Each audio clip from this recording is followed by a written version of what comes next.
Look at that, starting on time for once. That never happens, and I've probably just jinxed everything. Okay, so tonight we are playing Warlock, Traitor's Edition by Fire Ruby Designs, and involving at least one friend of the channel whose name I have completely and already forgotten, but never mind. The guy who did Across 1,000 Dead Worlds has also been involved with Warlock and has an edition on his website as well, so you can go and check that out if you want. Warlock is a bit of a throwback to early days of British role-playing games. It's kind of a hybrid between fighting fantasy and Warhammer Fantasy roleplay. So if you played any of those, you've got some sort of idea of what you're in for, but more like it back in the early days, really. But yeah, if you imagine everything that happens being illustrated by Gary Chalk, you're probably not too far off. Rules-wise, how do you do stuff? You take a d20, you add your skill level, or if you can't think of an appropriate skill, but your career skill is something that should be able to cover it, you roll a d20, you add that. If you get over 20, you succeed. Easy tasks might get you a +2 bonus. Really easy tasks might get you a +4 bonus. And conversely, difficult -2, very difficult -4. If you're opposing somebody, you both roll, add your skill level, and compare the opposition things. Anytime you're called upon to use your luck, you roll it as a skill, but you also deduct 1 from your luck for the rest of the adventure. So you can literally run out of luck. So it's entirely up to you whether you want to roll your luck when it's called for or whether you don't. In combat, each side takes turns to activate a combatant and they do stuff. So it just swaps back and forth between the two teams. So you can decide who you want to go first, who you want to go last, whatever. You can have a brief little conflab and decide what order you want to go in. On your turns, you can move cautiously up to about 10 feet and take another action, or you can move further than that by moving for your whole action. Ranges and things are all abstract. It's theatre of the mind, really. So you can describe things as being close, nearby, far away, or distant. Most of those probably won't come up in this game.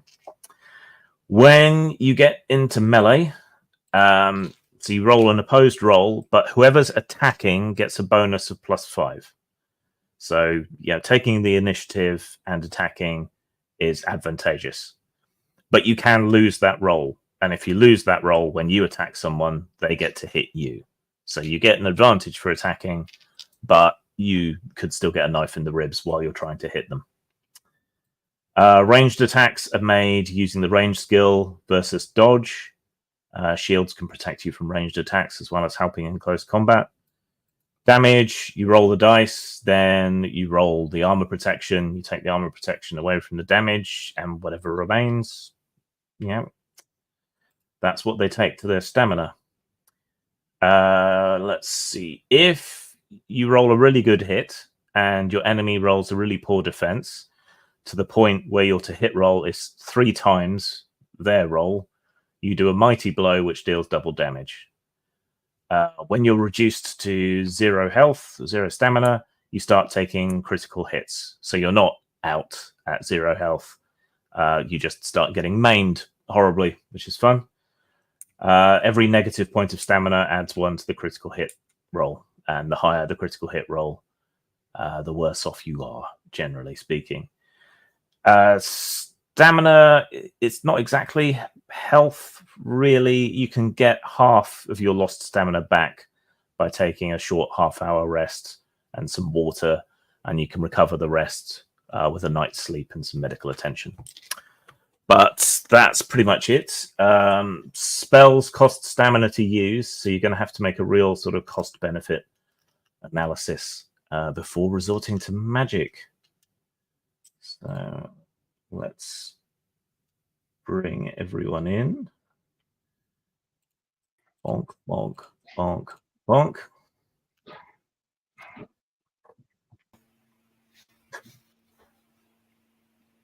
Once there was roleplay. Well, there will be roleplay. Hold your horses. All right, so let me give you your little briefing.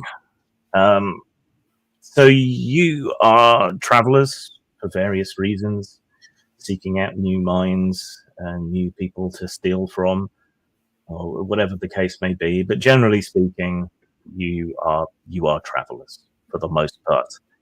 A while ago, you pitched up at a little village on the banks of the Catfish River, close to the Moonstone Hills, called Wisier Ford, where basically a cart track crossed the river.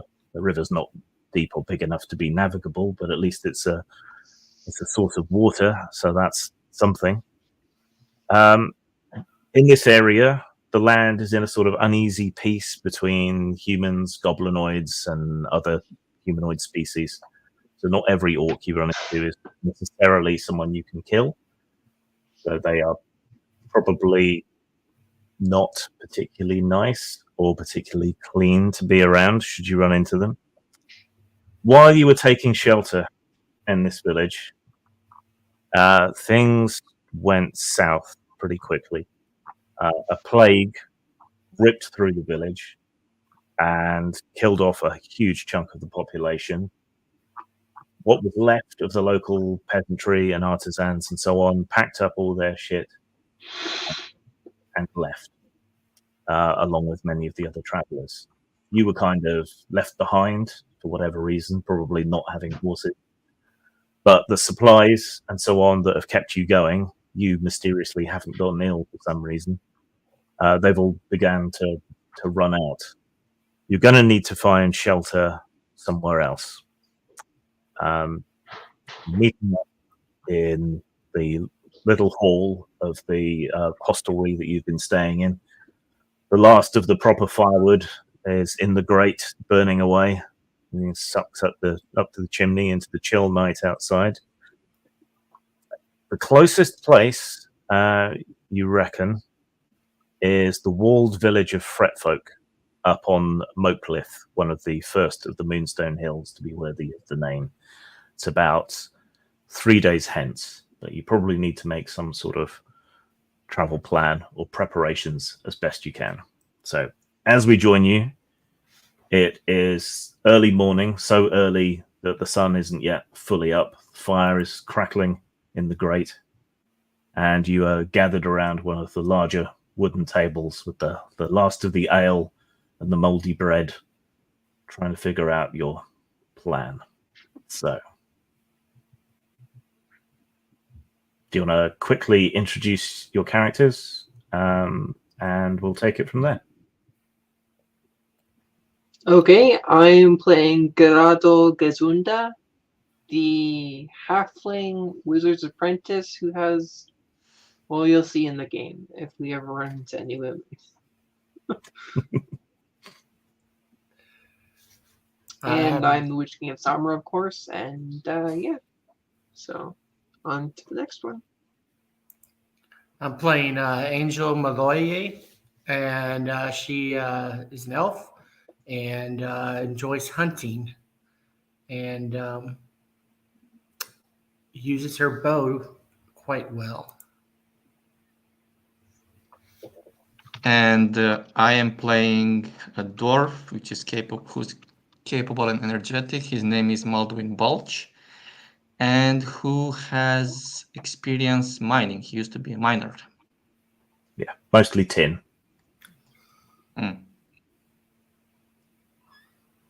And there you go.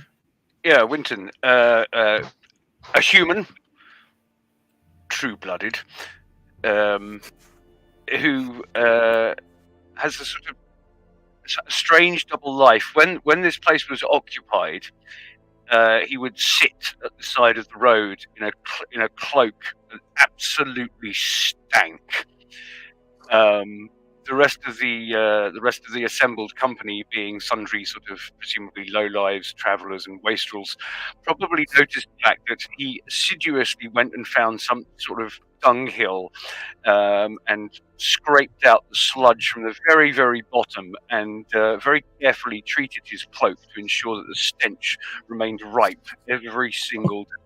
As he sat on the bridge where the road crossed the river, shaking a begging bowl, but seemingly, if anybody paid any attention, he wasn't actually trying to earn any money. It looked rather like he was watching the road for something more interesting to pass by.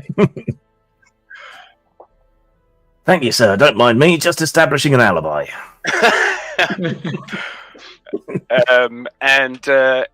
It also, when you see him working, he exaggerates and coughs up, seems to be consumptive, coughing up blood.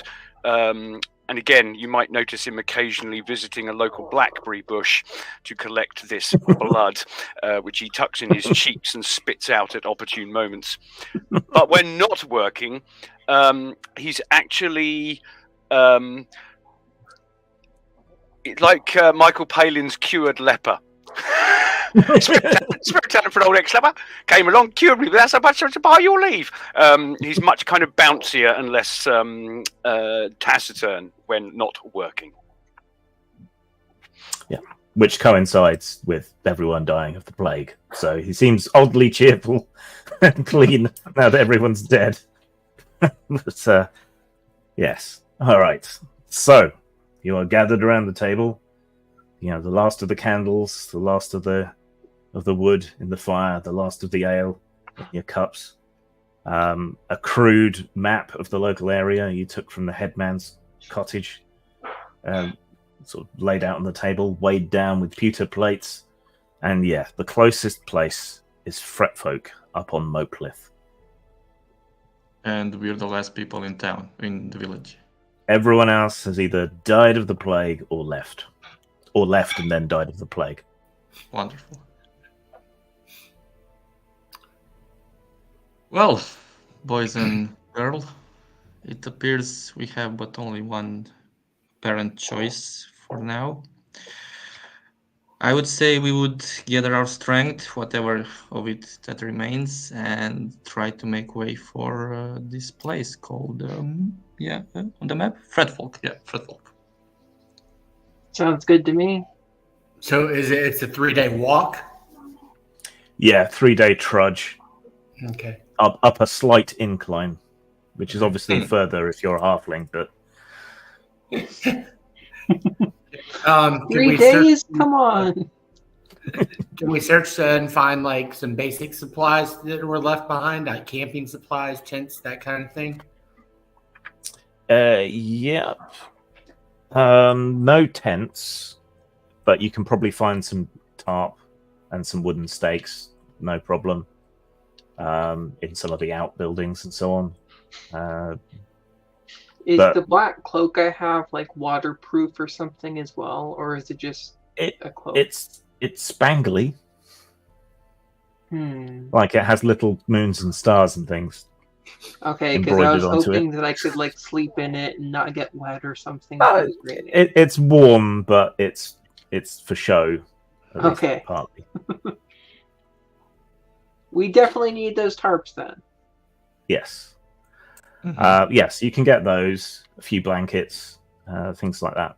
No problem. You've still got your trail rations from when you were traveling before, which should be on your character sheets. Yep. But just one day of rations for me.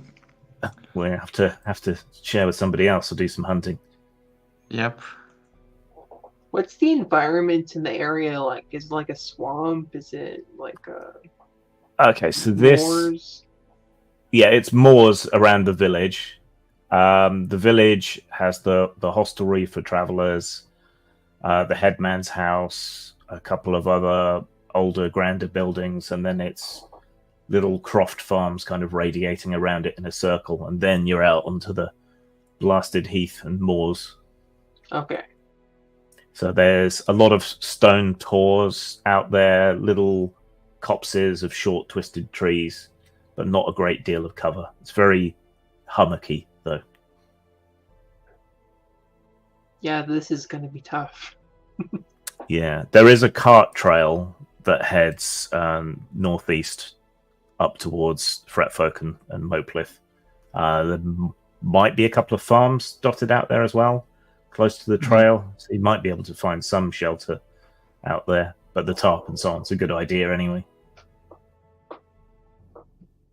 So, is there any other food we can scrabble together in the village, or do we need to go to like one of the farms and scavenge food from there?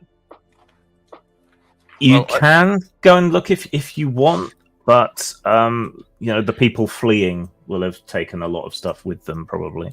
And what they didn't take, I stole. So yeah, it'll be difficult to find anything, but I will let you make rolls if you want to decide to quickly do a survey of the buildings for anything you missed. Yeah, let's do that so we can have Maldwin have some food if possible. Okay, so first roll of the game. D20. Add your spot skill. And tell me what you get. Okay, what is my spot skill? Spot is 6. That is an 8. Find a spoon, sir. Someone else want to help? I got a 20 on the dot. So you add the 8 to it. So I rolled a 12. You get from your spot skill, yeah. Yeah, so it's Let me 20. also try. No, it's just a 14. That's with your skill added, yeah? With my skill, yeah. It was an 8 Okay. plus 6. And Winton had already stolen stuff. Yes, he's got his bag of whatever the villagers had forgotten to unbury from their hearths and so on and so forth. And 2 days of trail rations. And since he doesn't invest in the future, it is presumed that he's stolen this. Okay. So it was just Engel that found anything? Yeah, I think so, because I only rolled an 8. Yeah. You find ripening on a beam in one of the cottages a wheel of cheese wrapped in cloth. Nice. Yeah. So provided you like cheese and you don't mind being constipated, that's worth a day's rations. Okay. Awesome. Yeah. All right. So you meet back up, having gathered the tarp, some rope, some wooden stakes and things. So you should at least be able to make a shelter or lay it out on the ground so the damp doesn't get you. So that's at least something. The sun has finally waddled its way up into the sky and is shining through the grey clouds and Jacob's ladders that reach down to the ground and speckle the heath and moorland. No better time than the present to get going. Wonderful. Then I would suggest we shall be on our way.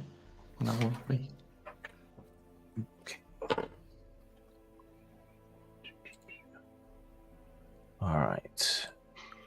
Your first day of walking is fairly uneventful. It's really just trudging along this trail. You do pass a wagon off to the side of the road. There's a little tent beside it with a couple in it that seem to have died late from the plague. There's no sign of whatever horse or ox or whatever they were using to pull the cart, but some of their supplies are still in there. Enough to replenish the day's supplies that you've all just used. So, Okay.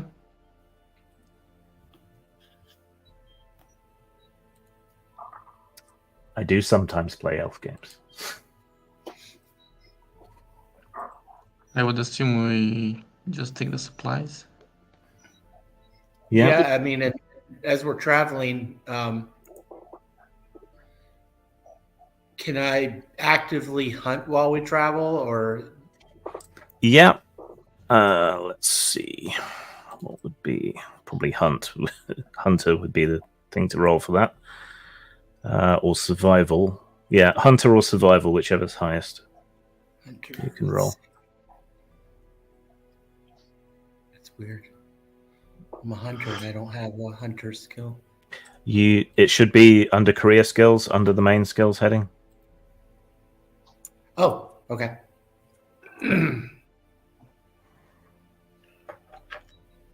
I'm not a very good hunter today. I walked through the forest and I am easily distracted by the bugs and butterflies and squirrels. There's not a lot of good eating on a squirrel.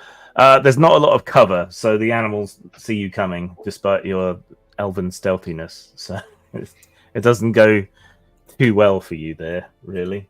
Good thing you found that wagon, really. All right. Do you want to hunt again on the second day of travel? I would.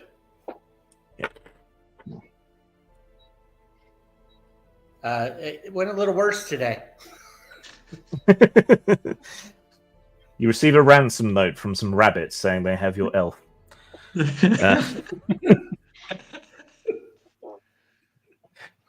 Nature's gather. Okay, so on the second day, when the sun begins to set and you start thinking about making camp, can you all make spot rolls, please? Yes. Which roll? Okay. So close. 19 with the modifier. 16. What was Not- the skill? Spot. Spot. Oh. No. Sorry, did Winton succeed or fail? He failed. Okay. All right. He's assuming the eagle-eyed elf has got it all covered. I got What do your elven eyes see? Fuck all, I've got cataracts. 1,000 years old, get off my back. All right. You find a shallow scrape at the side of the road in the shelter, in the meager shelter of some prickly gorse bushes, and settle down there.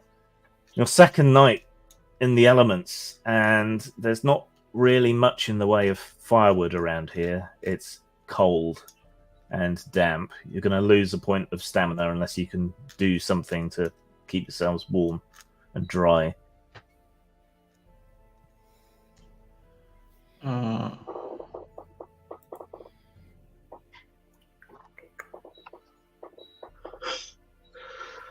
There's serves no.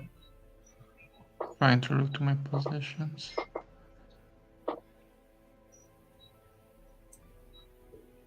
Huh. Can I use one of my my bow and one of the arrows as like a like fire? Yeah, saw? the problem is more that you don't have much to burn. There's not a lot of wood out here, and the dry heather and bracken burns really quickly and not very hot and with a lot of smoke. So it's not exactly the best. There might be a copse of trees further out if you stray a bit, but finding your way back to the camp might be tricky unless you all go together. I don't know. What could I do? I mean, I'm okay with. It's just the first point. What can happen, right? It's just. What's the worst that could happen? Famous last words. Well, the elf and the dwarf can see pretty well at night. Yeah, that's what I was gonna say. I yeah. can see it light. Yeah. So I mean, Winston, what are you thinking? I think you're talking to me or to the thief. I'm the dwarf. Maldwin is Thief? the dwarf. Thief? Yeah. Thief? Good grief. Sorry, I was too direct. Two on the nose, yes. Well, I personally was going to suggest shared bodily warmth. I'm not sure I want my pockets that close to you. I don't think I'm big enough to be the little spoon. Having had those two answers, Winton turns towards Maldwin with an expectant look. I have no excuse but no. Oh. All right. Well, you settle down to a cold, damp night then. Yeah. Any nighttime preparations of any other kind, or Should we do you try wanna- to keep Can we watch? set up like a tripwire with like a tin piece of metal, like a round one, like a can almost? So like, I've got snares and cooking pans. yeah? so can let's set some of those make like a tripwire so that if anything crosses over into our camp, we're woken up by it. Right. Do elves need to sleep in this? Yes, yeah. Okay, just okay. Elves aren't quite the superhumans they are in many other games. Okay, all right. Yeah. You can see at night, and you love art. That's about it. Yeah, well, there has to be some downsides, I guess. Yeah. 4 shifts through the night then. Yeah. Yeah.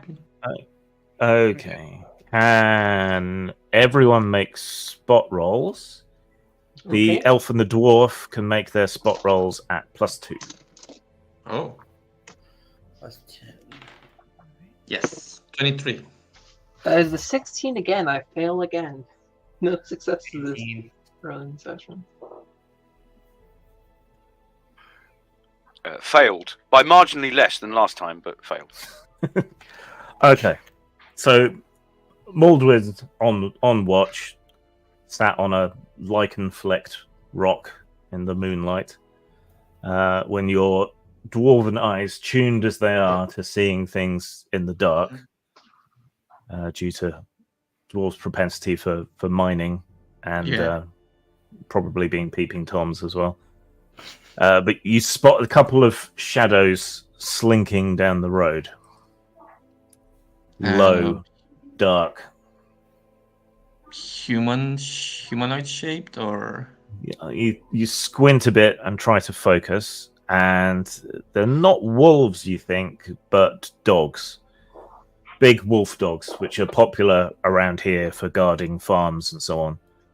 You can make out collars around their necks, but they look very thin. You can see their ribs through their fur at their sides. oh, how far away are they?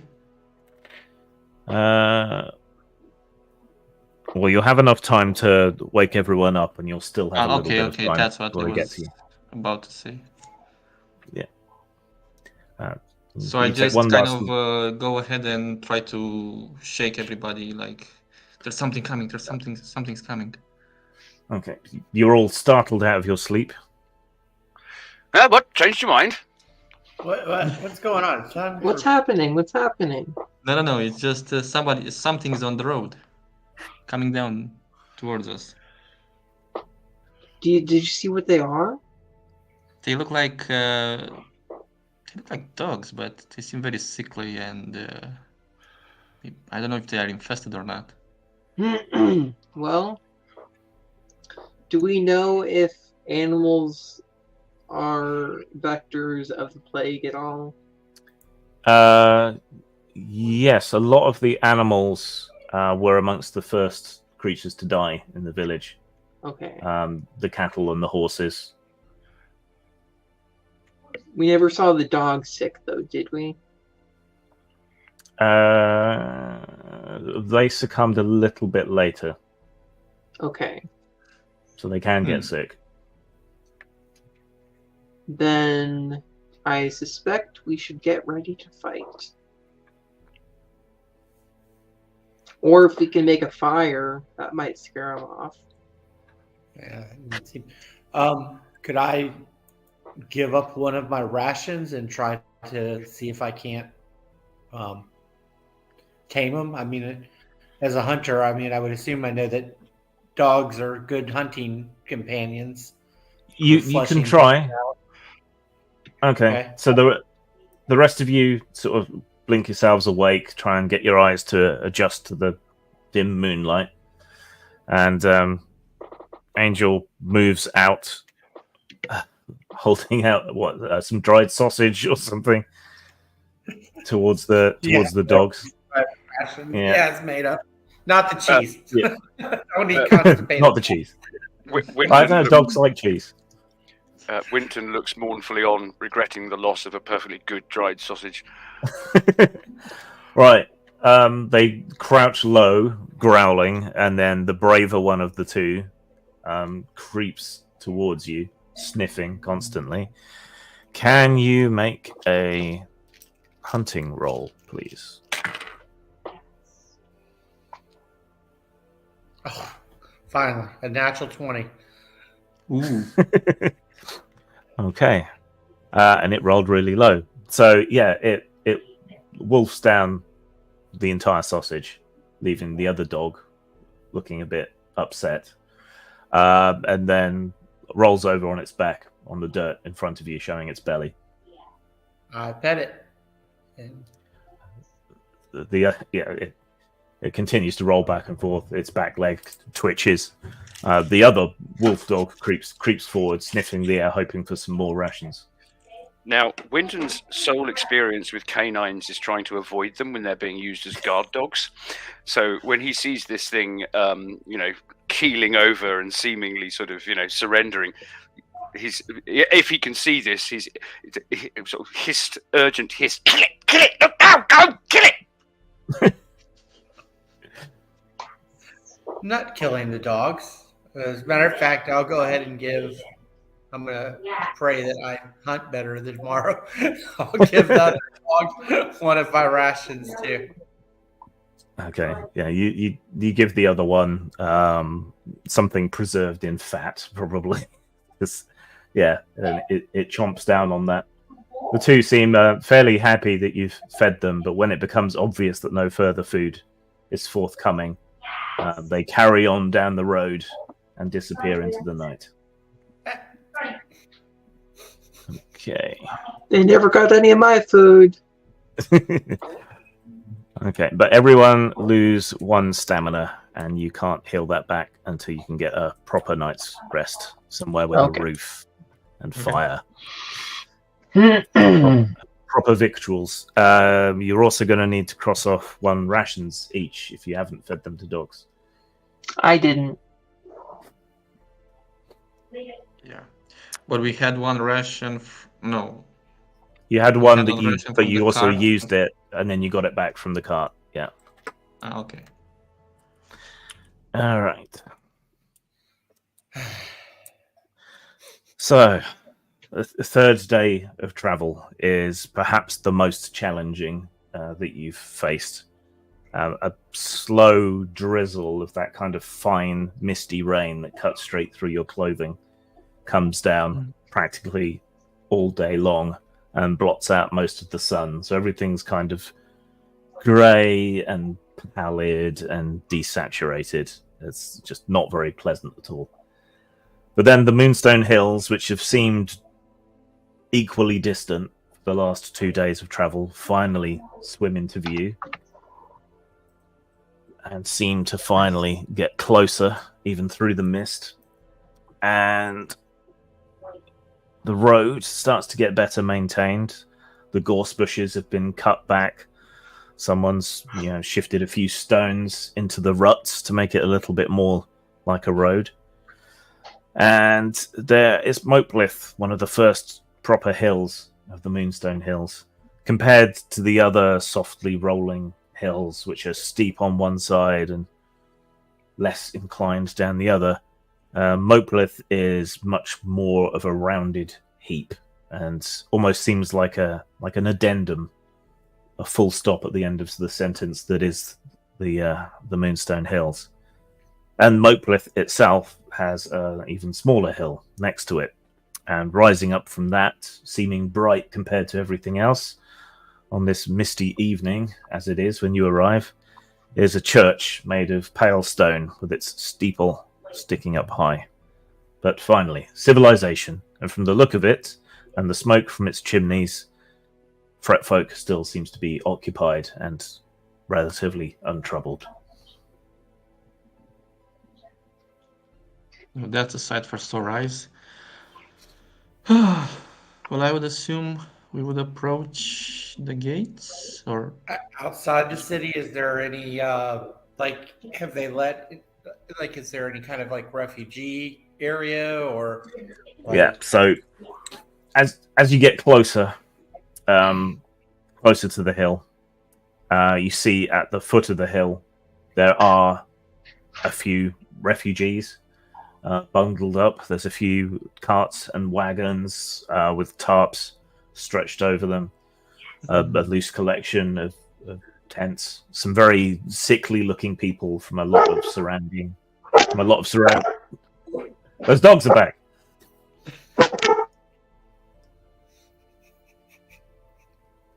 May I continue, Pooch? Okay, thank you. From a lot of the surrounding crofts and other small villages. So, yeah, none of these people look particularly well, though. A lot of them look sallow, sweaty, something you saw a lot back in the village. And is there some kind of palisade which is evidently keeping them outside the walls, as it were, outside? Or is it... Yeah, so the road comes up to the bottom of the hill, and then there's kind of stone steps carved into the sides of the hill with stones laid on top of them that kind of zigzag their way up the hill. On the top of the hill is Fretfolk itself, which unusually for such a large village or a small town, depending which way you look at it, has a stone wall around it. An old one, mostly dry stone where it's been rebuilt over and again. But some of the fortification parts of the wall seem to be older, more substantial, from rock that's been brought from elsewhere. But that seals off the town and allows it to protect itself. There is a big wooden gate between part two of the older parts of the wall that lines up to where the steps rise to. friends, I think that when we approach the gate, we should say we are not from the village that that we happen to come from, or we may not gain entrance. Yes, that's Greetings. probably the We best. are completely healthy pilgrims. Come with no need of aid. Might we come in? I have a wheel of cheese. Please let me in. I mean, we could play it like that, but I don't think there's a chance that they will believe us if we come from the same direction and we look like this. I don't know, just thinking out loud.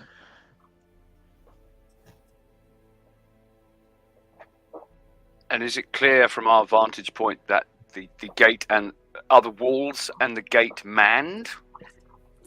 There do appear to be guards of a sort, probably drawn from whoever headed up the local militia.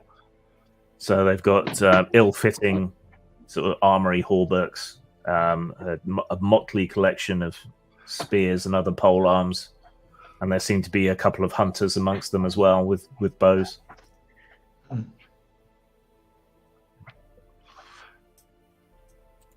So okay, so there's Shall we approach? Winton looks down at the cavalcade of misery stretching out along the roadside, and then looks back at the enticingly smoking chimneys or whatever it is from the inside. Yes, I think we definitely approach. Yeah, you can see the peaks of the thatched buildings inside and the chimney stacks smoking away.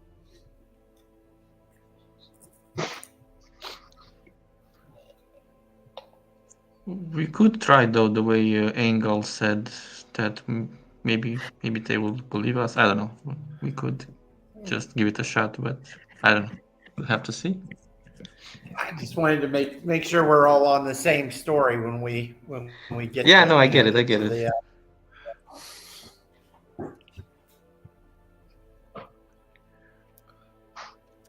All right.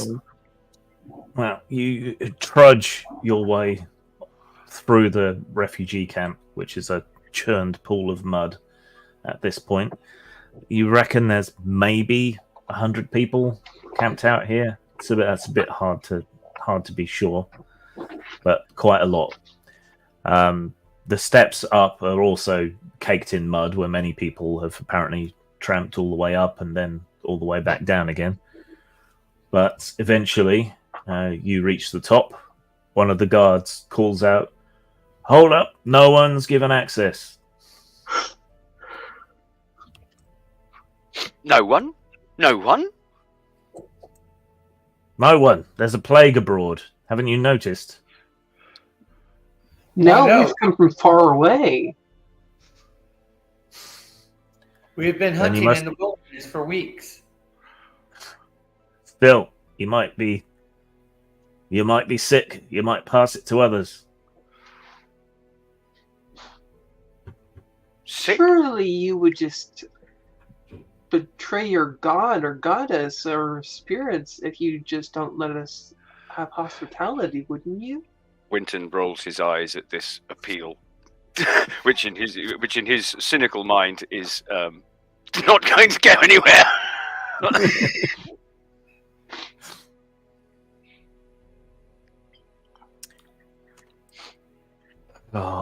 Make a persuade roll, Gazunda, at -4. Okay. What's my persuade? It's a 6, so 2 total bonus. No, it would be 6, and I just subtract 4.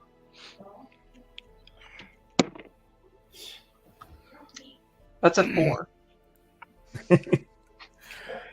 So yeah, he just laughs when you try to guilt him with the power of the gods. If there's any gods, they've forsaken this land for the moment. Oh, lad. Quite so. Terrible times. People suffer. Honest men can scarcely make a living, he says, brushing against the bag of trinkets so that it clinks enticingly. Okay, you make a persuade roll at +4. All right, so that'll make it a 10 plus a d20, which is 23 all told. Hang on. My sound cut out. Are we back? Okay, there we go. Okay. So you said 23? So with the +4, it was a 10 on the skill, a 13 on the dice for 23 all told. Nice. All right. He rubs his bristly chin and says, "Hold on a moment. We'll send someone out to treat with you." A short time later, the gate cracks open just enough for one of the village guards in his mismatched armor to come out, along with an old man with a pair of crude spectacles on a stick and a heavy silver chain round his neck, presumably the village alderman. And come over to you and says, just you, the smelly fellow in the rags." Oh, no. This almost presents me with a moral dilemma of whether to leave these guys. A gentleman, I am an elf, and I have special blood. I do not get sick from these plagues. A likely story, knife ears. Oh, well, no. Your worship. It nods and accepts your bowing and scraping like a man used to it. Yeah. For myself, certainly. And I reach in and I'll grab some, I don't know, I mean, pretty trinkets, I think they're described as. So it kind of depends on him not knowing the difference between real stones and paste, I suppose. Yeah, I will make a praise roll for him. Okay, he's got no idea. He's very impressed.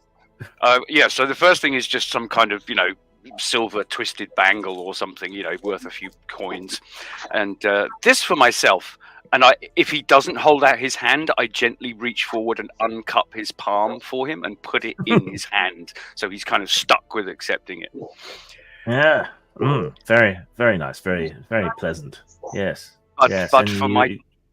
But for my companions, and I reach in and I just grab a handful of tat. I don't care, some tin plate necklace, whatever. But because it's a handful, the illusion is, of course, it's multiples of what I've just offered him. So I just dump it all in his outstretched palms. Ah, yes, lovely. Ooh, yes, very shiny. It's just, the small matter of the, should I die of the plague, I won't really be able to spend any of it, will I? You see my dilemma. And I must, of course, also protect the villagers from the ravages of this disease. Of course. And no doubt you have plans for a pest tent, a hospital of sorts, an area to treat the sick and the afflicted. And we understand, don't we, turning to everybody else, that this costs money. Clunk another handful of tat jewelry. Do you or any of your friends show any symptoms? We are sound, sir, master. Depend upon it. Here, look. And I hold out my hands. Whatever if it's bubonic, does he really want to look in my groin for buboes? Fine. Did I not mention my special blood? So, no lesions, no vomiting, no violent eruptions of the bowels. No. Well, I've had to share a tent with Malvin for the last 2 nights, so I will just a quick side-eye glance, but no, nothing like that. Yeah. Well, I suppose we might make room in exchange for these trinkets and a small service, perhaps. What is this small service? He leans forward conspiratorially. The fact is that the plague has breached the walls to some small extent. We're holding it at bay for the moment, but the dead bodies and the quarantined houses are stacking up, and the gravediggers are refusing to go to the churchyard.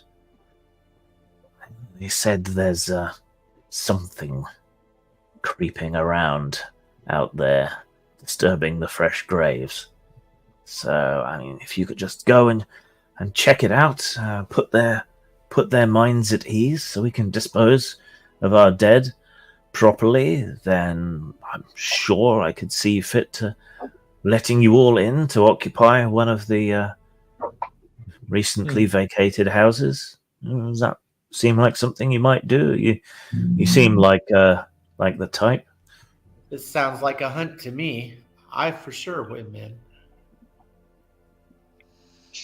Based on Winton's experience of Angel's hunting prowess so far, he sort of cocks an eyebrow but doesn't say anything. It's a special elven way of hunting. You become one with the land and you allow most of your prey to escape to keep their numbers up in the wild. So it's very, very holistic. Great, but mushrooms get boring after a while. That depends on the mushrooms. I wanted dog friends. Well, what do you say then? Do you and your compatriots agree? Oh yes, they'll certainly be glad to help. The they there was only slightly emphasized.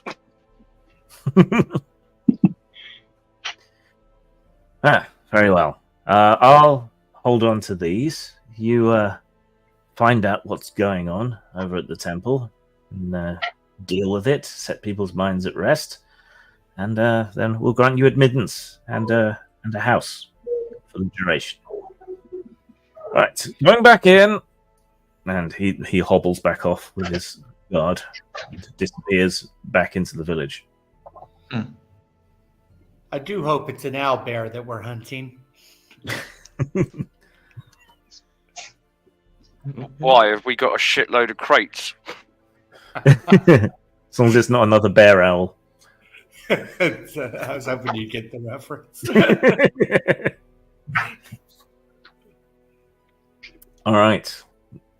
Well, the evening is closing in. The church is obvious. It's built onto the secondary smaller hill next to Moplith.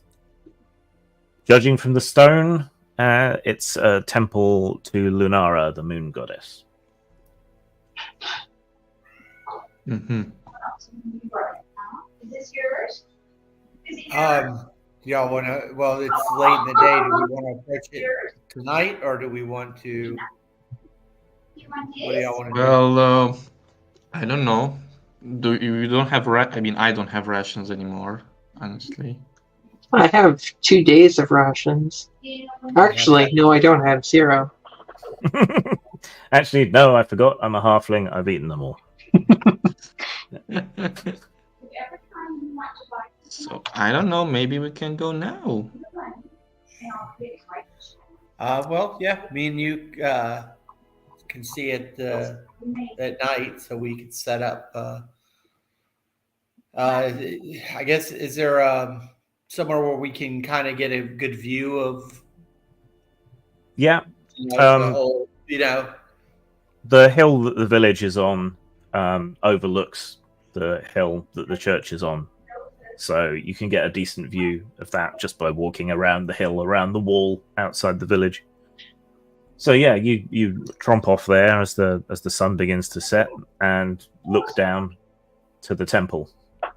So it's more of a chapel, really. So there's a big square central building with buttresses flying off it either side, and a tall spire that stabs up into the sky. All of it's built of pale rock, so it catches the moonlight as the moon begins to appear brighter in the sky, makes it seem to glow slightly against its surroundings.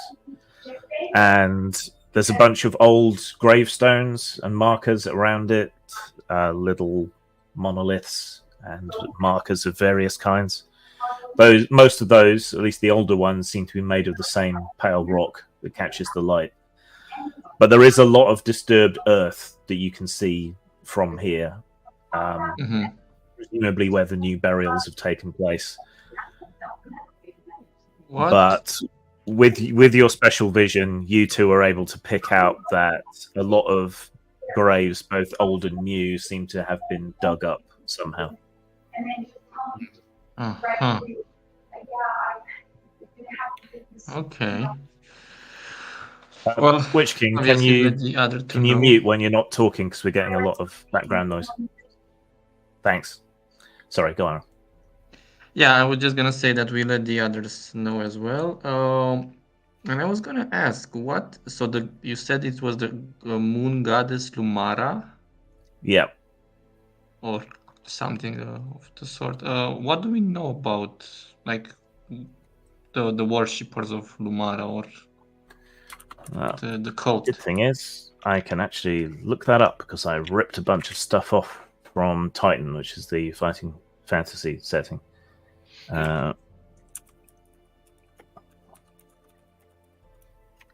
most of you have some. Well, I think some of you have some reasonable levels of history and so on. So, Lunara, Lunara is the name given to the moon in most of the world. Usually a female deity, but sometimes represented as male. Female here, you think, judging from the statuary and so on.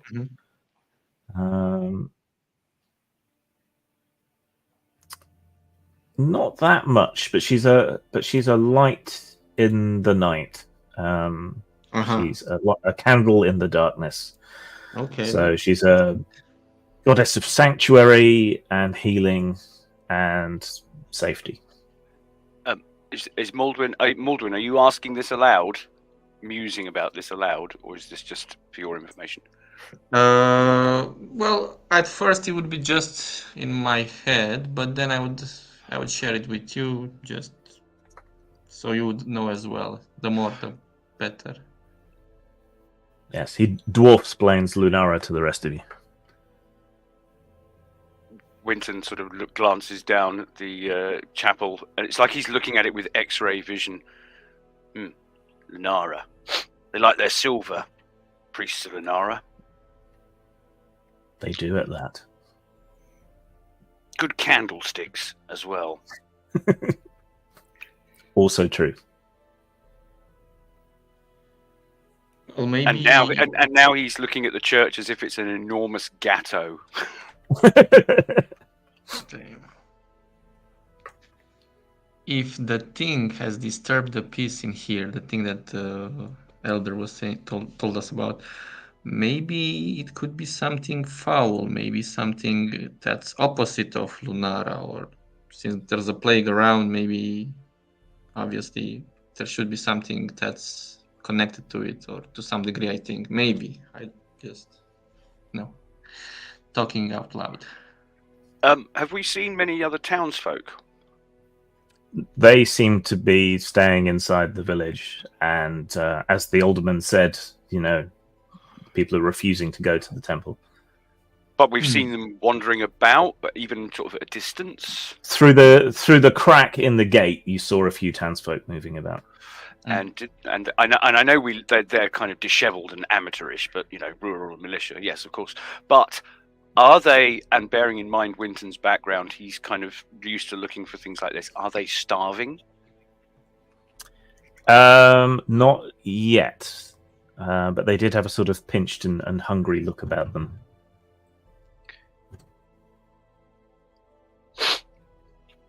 Either that, or somebody supplementing their protein. He says, looking down at the disturbed graves. In either case, I suggest that, and here he slaps an unwelcomely over-intrusive, getting into their physical space arm around each of our night-sighted companions. I suggest you two set up a watch. Yep. Do you want to continue to watch then, or do you want to approach?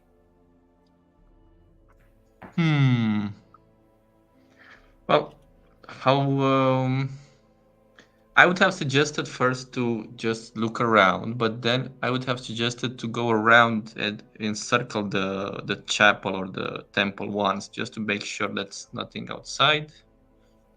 Okay, so you wait a while and watch. Can our two night-sighted colleagues please make spot rolls, please? Spot checks. Okay. Let's see.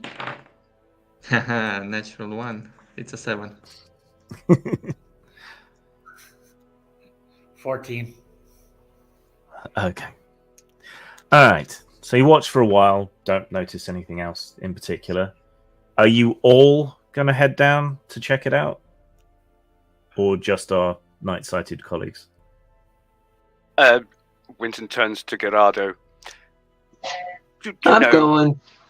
My dear little fellow, patting him patronizingly on the top of his head. My dear little fellow, your appeal to piety moved me more than I can say, and I feel the need perhaps to make some small dedication at the shrine that is doubtless inside. Licking his lips. So I think perhaps I will do that. So, Well, I'm going. all right. Can everyone make another spot check? Those of you who can't see hugely well at night, make your rolls at -2. Oh, well, weirdly, 19 on the dice. Spot is...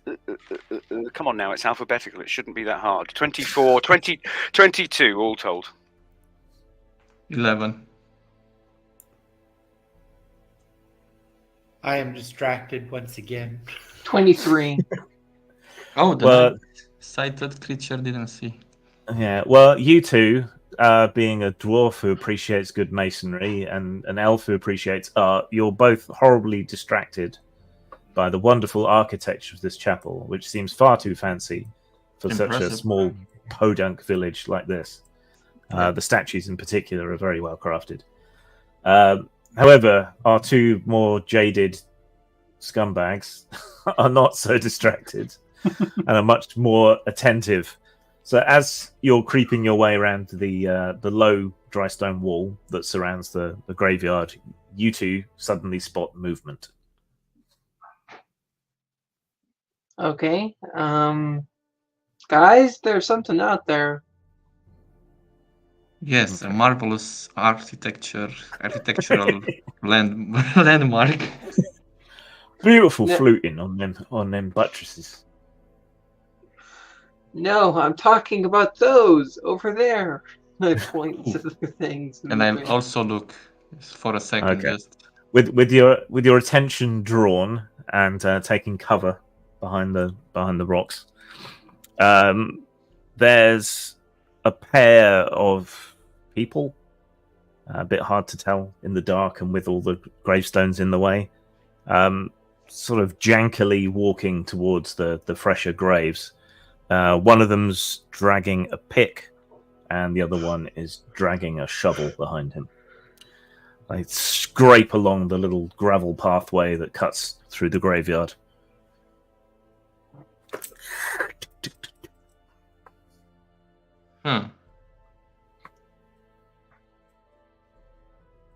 That's interesting. How far away are they? Well, they're walking very slowly. But so they're, a good 60, 70 feet away from you at the moment. Right. I whisper to Winston and say, "My dear fellow, these gentlemen seem much inclined like you. Maybe you should go have a chat with them." Glancing out into the gloaming, something about that shuffle, something about that hesitant half step that they seem to be, the way that they're dragging their tools as well. I don't think I should interrupt their labours. Clearly, these the gravediggers have recovered their wits and are about their tasks or something. But look, look, the door of the temple, just there. Look. Okay. The lead one with the shovel abruptly stops walking and turns towards where you're all crouched behind the wall and sort of cants his head slightly. Can everyone make stealth rolls, please? Okay.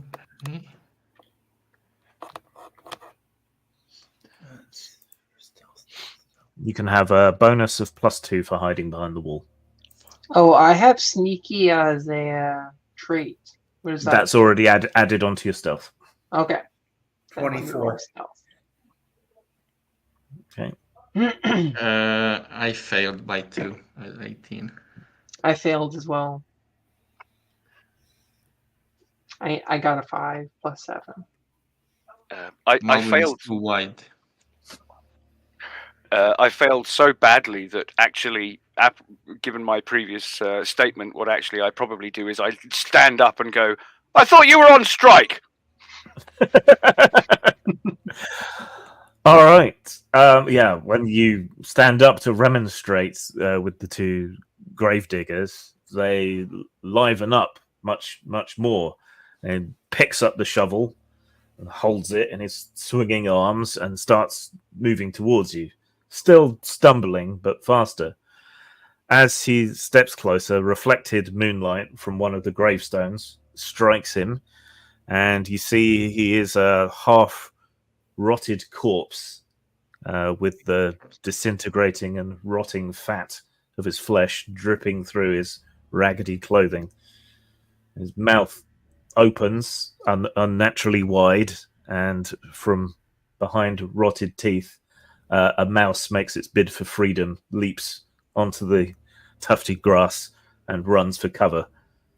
But they carry on lurching towards you. Combat. Who wants to go first? Not I. I am the halfway. Ranged attacks. Yes, they haven't yet closed, so people with ranged attacks should probably go first. Okay. So I use. Okay, fine. I'll just throw some lightning at him or something. Wait a sec. Okay. 'Cause I think So I use Engel bow. got. Yeah, so use your bow. So that's ranged attack roll. So bow attack, d20 plus bow skill against a zombie's dodge, which is not going to be good. 15 plus 8, so 23. 23. Okay, that is a hit. You bring up your bow, knock an arrow, and fire. Roll damage for the arrow, please. I think it's 2d6. 2d6. Might be 2d6 plus 1. Not sure. Yeah.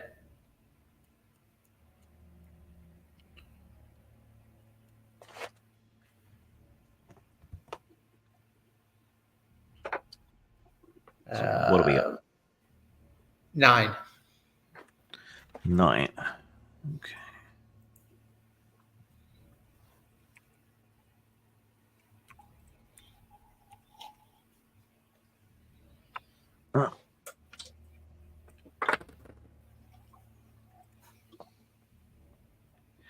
Okay, your arrow flies forward and stabs through the thing's neck from front to back.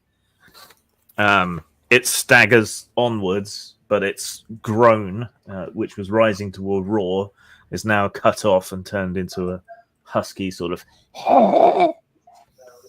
And that's all it can really do.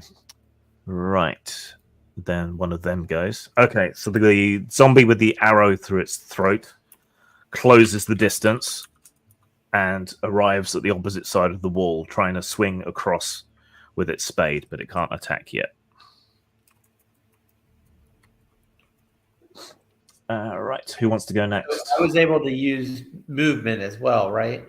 As Yes, you could have backed away 10 feet. Yeah. Yeah, I'd like to. Stay at. Well, first of all, do any of the zombies have metal on them? The pick has a metal head, but neither of them are wearing armor. Okay. I guess I'll wait until they come closer then. Okay, so you bide your time. Yes. So you're not actually taking a turn? No. Okay, does someone else want to take a turn? Maldwin would want to get up close and personal with the closest zombie if he can. Yeah, you vault over the low stone wall, and that'll put you in range with the one with the arrow in its neck. And then you want to cleave it? So I do have a... So this is the one with the shovel, right? Yeah. But I'm not going to use the shovel, I'm going to use the pick, and I'm going to attack him. Okay. So that's a d20 plus my... Plus your large blade, I think, for a pick. Okay, it's a 5. Okay, let me roll. Yeah, and you get an extra +5 because you're making the attack. So plus 10. Okay. Yeah. Could have been better. 17. Okay.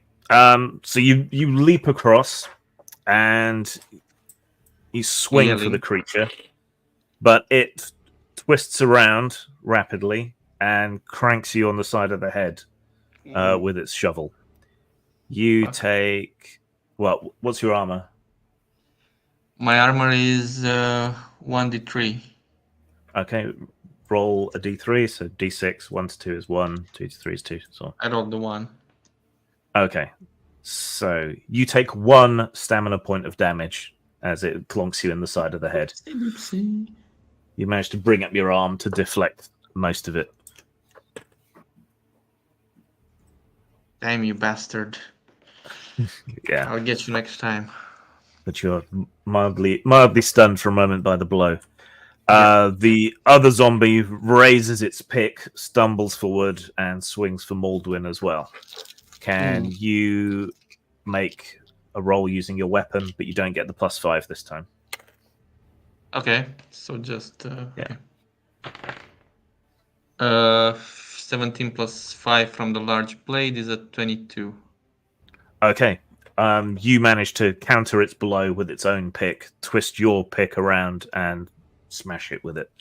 Can you roll damage for your pick, please? Yes. Okay, 1 + 3, 4. 3. Okay. You manage to strike it a glancing blow and tear through some of the rotting flesh on its thigh. But rather than blood, dust comes out. Right, both zombies have gone, so anyone else on our team who hasn't gone gets a free go. Okay, I am going to go up to the closest zombie and hit it with lightning.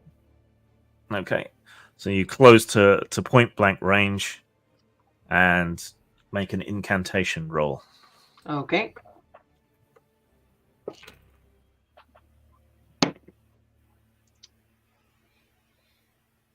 $29. Okay, it got 9, so that's 3 times what it got. So you get double damage. Okay. Okay, but take away the stamina cost of the spell Okay, cool. from your stamina. Yeah. Okay. So how much damage do you do? 4 and 6.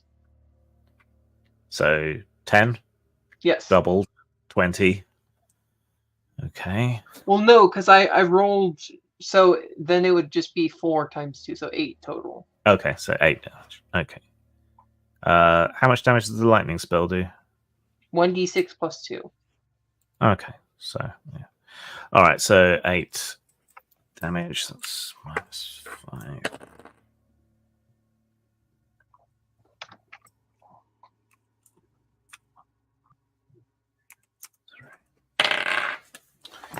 Don't think it has a. No, yeah, criticals for magic. Okay. Your lightning shoots forth from your hands, draining your own life force to power the unnatural magics. And the bolt of lightning sort of crackles up and down this dried out corpse and sets it on fire. So it is on fire. Takes an additional 2 damage.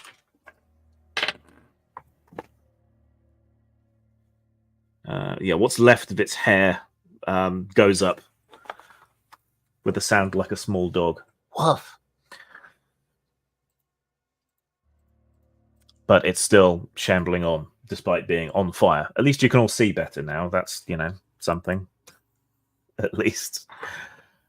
All right. So just Winton. Winton's never heard of Gettysburg, but he does appreciate the tactical importance of being behind a solid object when people are running at you. So he's going to get to the wall and hug it, so that if they get past everybody else, I think Angel's already withdrawn from the wall, so she's actually behind me, isn't she, at this point? Yeah. It's basically I'm just sort of crouching by the wall, and as soon as one of them gets close enough to him, he'll knife them, but only if they get close enough. So I'll let you intercept if one of them gets close enough. All right. So new turn. Who wants to go first? I guess I'll take another shot. Yep. All right. Okay. Cross off another arrow. Who are you attacking? The same one that I got the first that I shot through the neck. Okay. Yeah. All right. Make a ranged attack roll. All right. 13 on the dice. I think I have a +8, so 21. All right, that's a hit. Roll damage. 2d6. And it's gonna be 7. 7.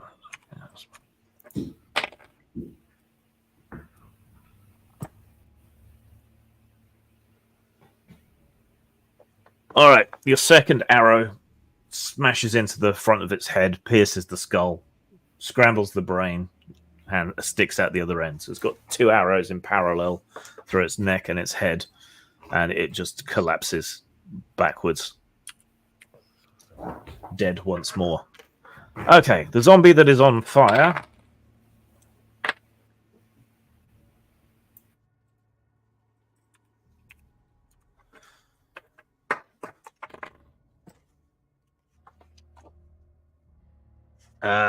Yeah, what's left of the fat content in its body and the tinder dry rags go up properly. There's like an eyebrow singeing flare of flame. It takes a couple of steps and then collapses, curling in on itself as its tendons tighten under the fire.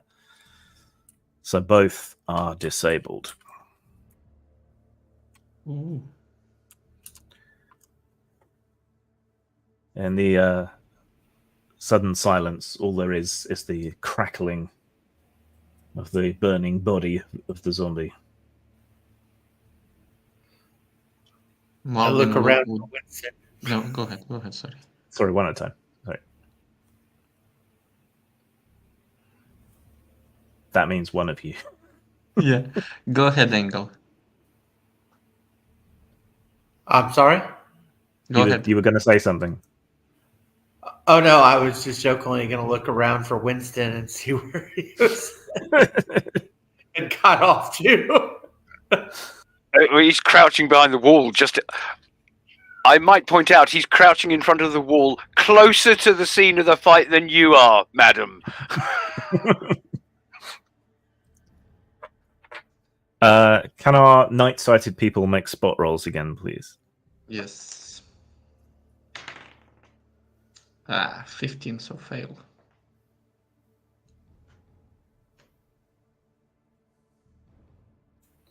Twelve plus.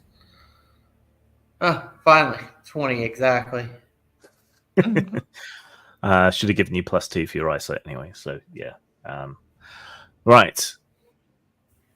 The firelight throws up strange shadows, and you're not 100% sure, but you think there are still other shadows moving closer in vicinity to the chapel. Winston, I believe there's somebody trying to get your candlesticks over by the chapel.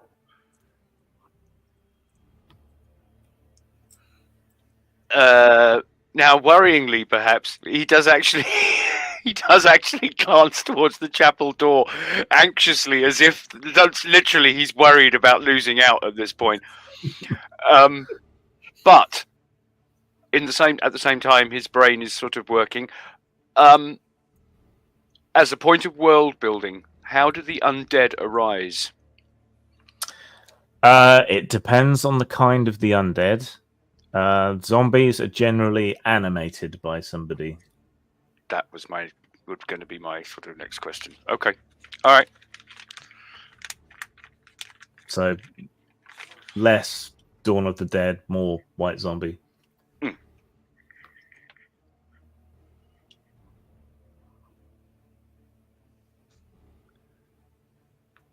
And is there an idea? I mean, presumably, no. There's no rule against them.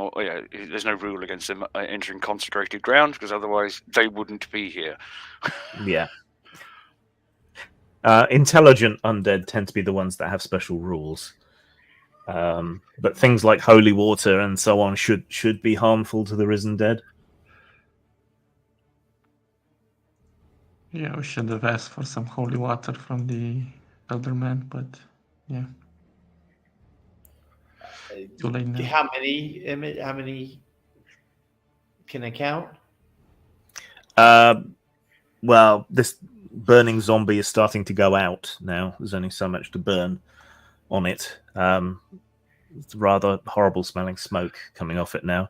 But in the guttering remnants of its light, maybe 2, maybe 3 figures. It's hard to tell because the shadows were jumping around so much.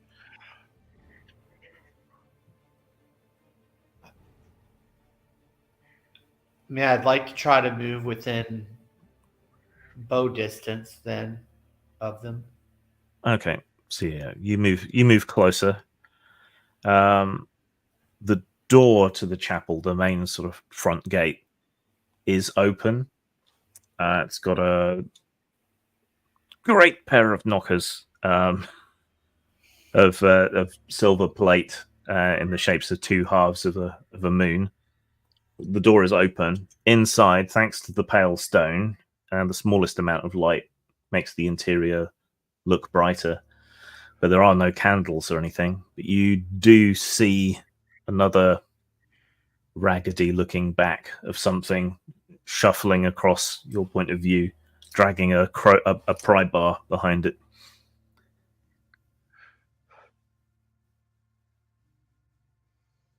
And this is Malvin. inside. Sorry, go ahead. Yeah, it's Okay, inside thank the you. chapel. Malvin would follow Engel and just try to keep an eye out as well for the. Okay. Yeah. So yeah, you move up to within sort of eye line of the door. Presumably, Winton and Gerardo are going to follow up behind. Yeah. Yep. Somewhat safer distance. Yeah, you're pretty sure there's two more of the things inside. Let's clear the building. I'm sure the reward will be pretty big for what we're doing here right now. Isn't that right, Winton? Isn't that what you want? Winton gives a wolfish sort of grin. Well, Silver candlesticks glitter in the darkness. I just want to see everybody here safe and well. Malvin kind of chuckles hearing that. Yeah, sure you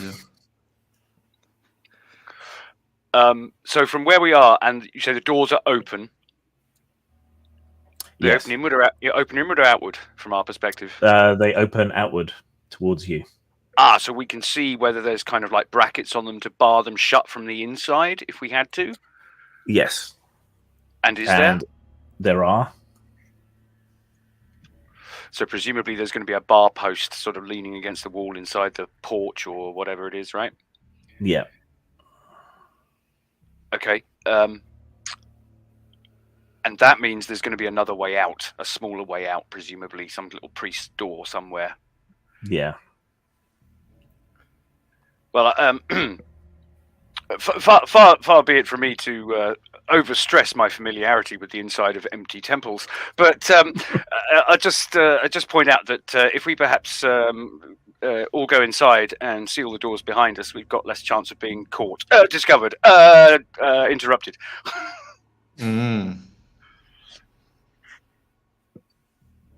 Okay.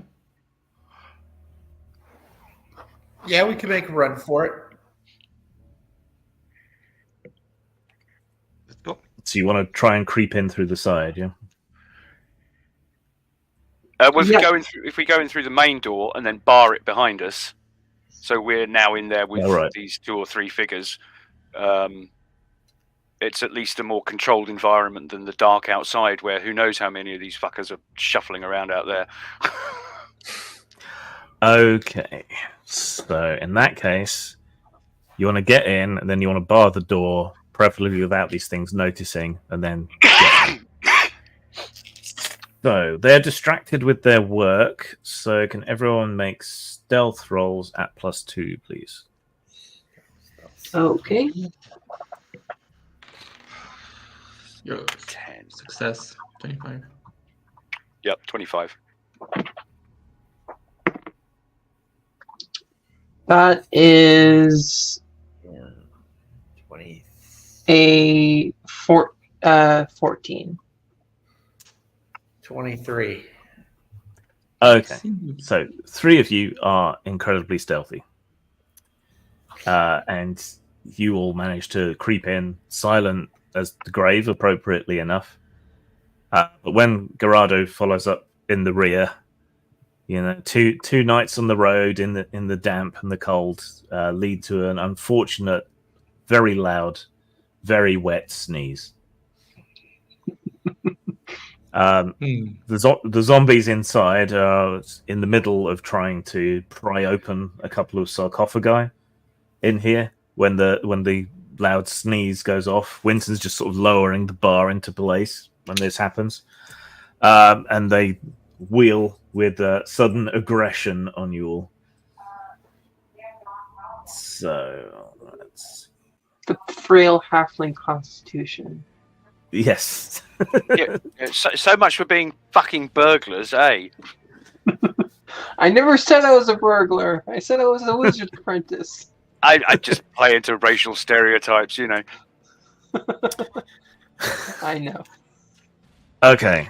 So, yeah, they react. These ones seem a little bit fresher than some of the other ones that you've seen. And before you can do much of anything, you're kind of caught by surprise. Reacting to the sound, one of them immediately lurches across the relatively small chapel and swings for Gerardo with its pry bar. Can you make a dodge roll, or you can make a roll using any weapon that you happen to have? Okay. Dodge. I have it 6. Let's see if we can do this. That is 15 plus 6. So that's 22. Okay, but that was strictly a dodge, so you can't strike back. So yeah, it swings for you. You do a quick little From Software game style combat roll into the pews, knocking a few prayer books and things flying, and its pry bar smashes into the ground, setting up shower of sparks where the metal hits the stone, but it missed. All right, who wants to go next?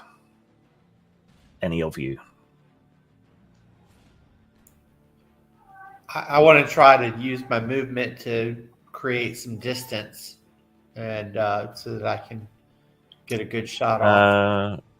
If you move away from one zombie, you'll be moving closer to the other zombie. So it's kind of... All right, then I'll just play back up to the door then, so that they can't get behind me.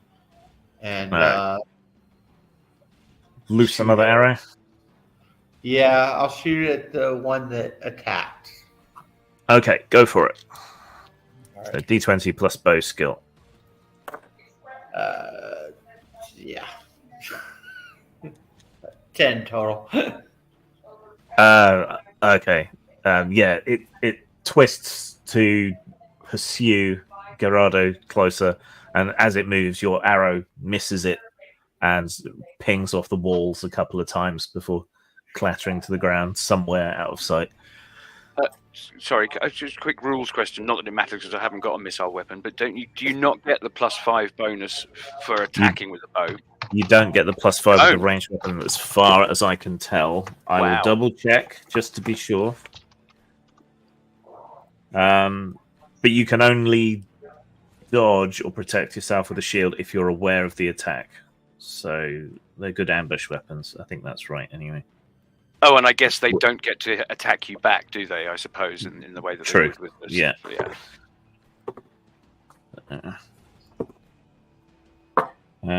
Ranged attacks. It's a penalty for range. The bonus is only explicitly given for melee attacks, so yeah. Yeah, it makes sense for the attack counter attack mechanic, doesn't it? For that to be that way. Yeah. All right. So zombie went, you went, other zombie. Okay. The other zombie sets its sights on Maldwin and jumps clumsily off the raised sarcophagus and swings with its pry bar at you. Okay. Make a defense roll using your weapon of choice. Okay, I'm gonna use the spear this time. So I assume it's polearm. Yep. Okay, 26.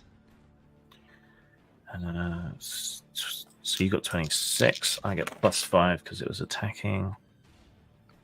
That's only 20. Okay, so you beat it. Okay, roll damage for your spear. Yes, sir. That is gonna be 8 damage total. 8.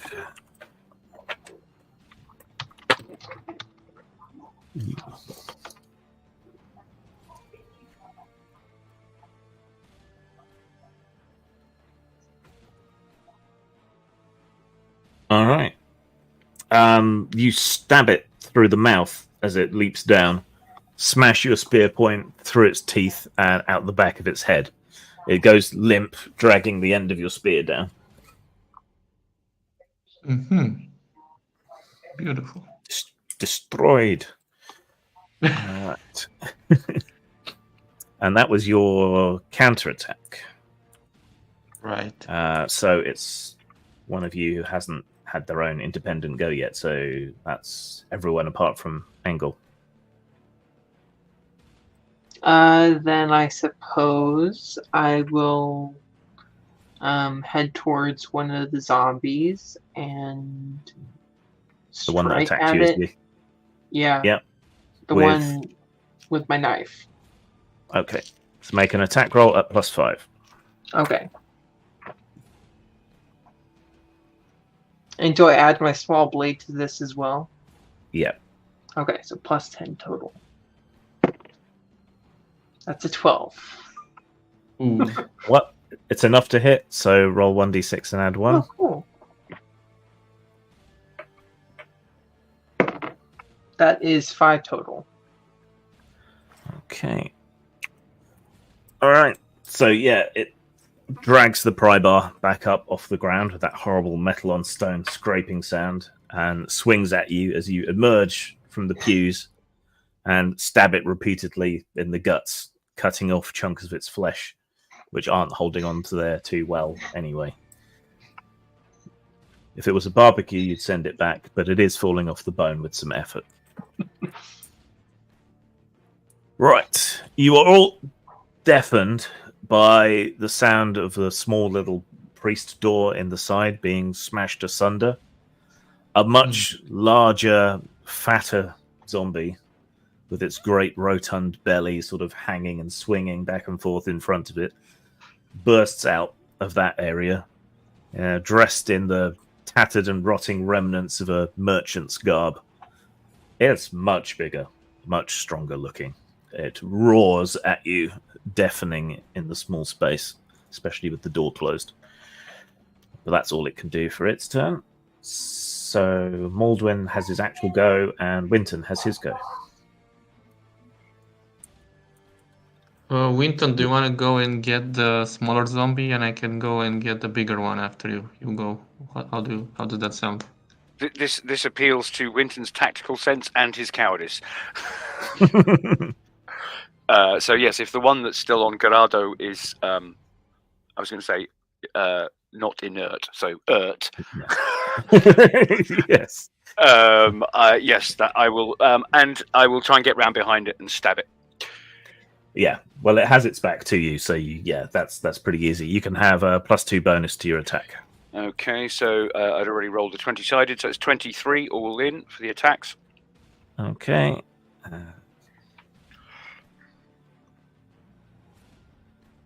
So was it 23? 23, yep. 23. Okay. Yeah, it twists around trying to follow Gerardo and ends up facing directly at you as you attack it, and it manages to crack you across the shins with its pry bar. Do you have any armor? No. Take 1 point of stamina damage.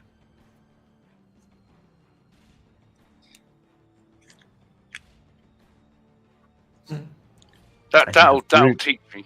That'll teach me Yes. to override my natural instincts to only stab people who don't know you're actually there. Yeah. So Maldwin then. Can I reach the bigger zombie? Yes, it's just burst out of the side room of the chapel, pretty close to you. Yeah, Moldwin will basically give out like a war cry and something like "Come here, you bastard," and just try to, I don't know, try to do something. Try to stab it. Yep. So make an attack roll +5 with your spear. Okay, that's not unfortunate. Quite unfortunate. So it's give me a second. plus 11, 18. Okay, so you charge forward with your spear, aiming to stab it through, and you do pierce that great belly of the thing, Oh, but it doesn't really seem to do much in the way of any damage Oh, and gets okay. stuck or hooked on something inside.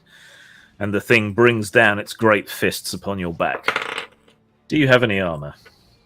Yeah, 1d3. Let me roll it. I rolled, so it would be a 2 on the 1d3. Okay. So its rotting fists pound into your back, but your armor shrugs off most of the blow. You sort of stagger under it, but the give stops it doing any real damage to you. All right. New turn. Who wants to go first? I'll try to put an arrow in the big guy. Nice. All right. You Helping out. twist around, knock another arrow, narrow your eyes, and let fly. Okay, go for it. 13 plus 8, so 21. 21. Okay. That's a hit. Roll damage. Ooh, 8. Okay. All right. The arrow flies into its chest and disappears right up to the flight. It seems to lose some of the strength down its left side, but it's still upright, even with a spear and an arrow stuck through it. Okay, the big zombie swings its fists down again onto Moldwin's back. Make a defense roll using your spear. Yep. Ooh, 26, I think. Give me a second.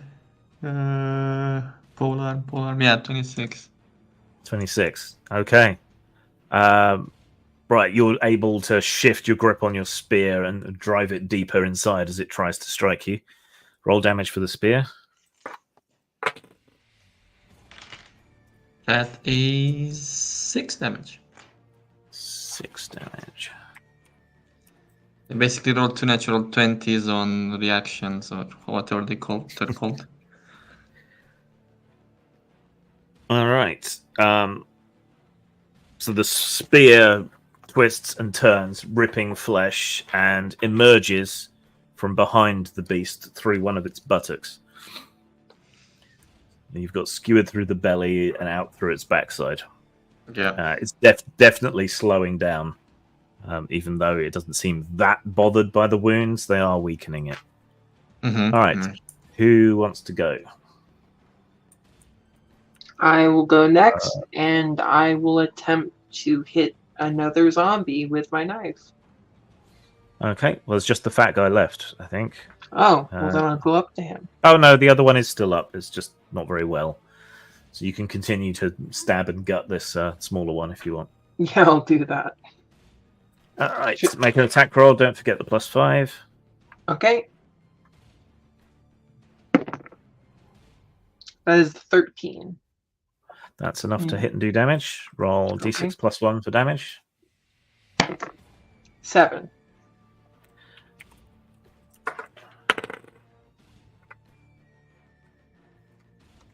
It's a slashing weapon, isn't it?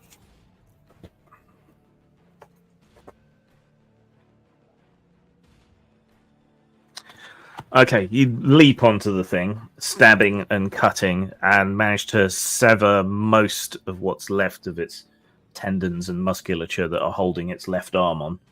So its arm suddenly hangs limp and starts to sort of peel away down the side with flesh. But it is still active. It drops its pry bar and reaches for you with its broken, filthy nails. So I will now make its attack. Make your defense roll with your knife. Okay.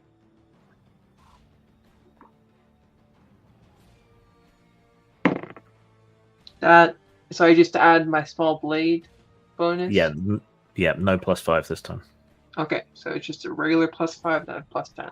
That is a 20. Okay, which is enough to beat it. So you stab it more and more. The minimum extra damage you could get would be 2, which means a critical would automatically kill it. So yeah, you bear it down to the floor, frenziedly stabbing and cutting with your little knife, and eventually plunge the blade through its eye into its brain, finishing it off. See, I told you that halflings are bloodthirsty. People always doubt us, but I told you. Who wants to go next? Maldwin, can I go next? Yep. So I still have the big guy in front of me. I'm gonna try to stab, pierce him again with my spear. So let me roll with a +5. Yep. +5, yeah. That's pretty good. So 15 +5 +6, 26 again. Okay, and 2d6 damage, Okay.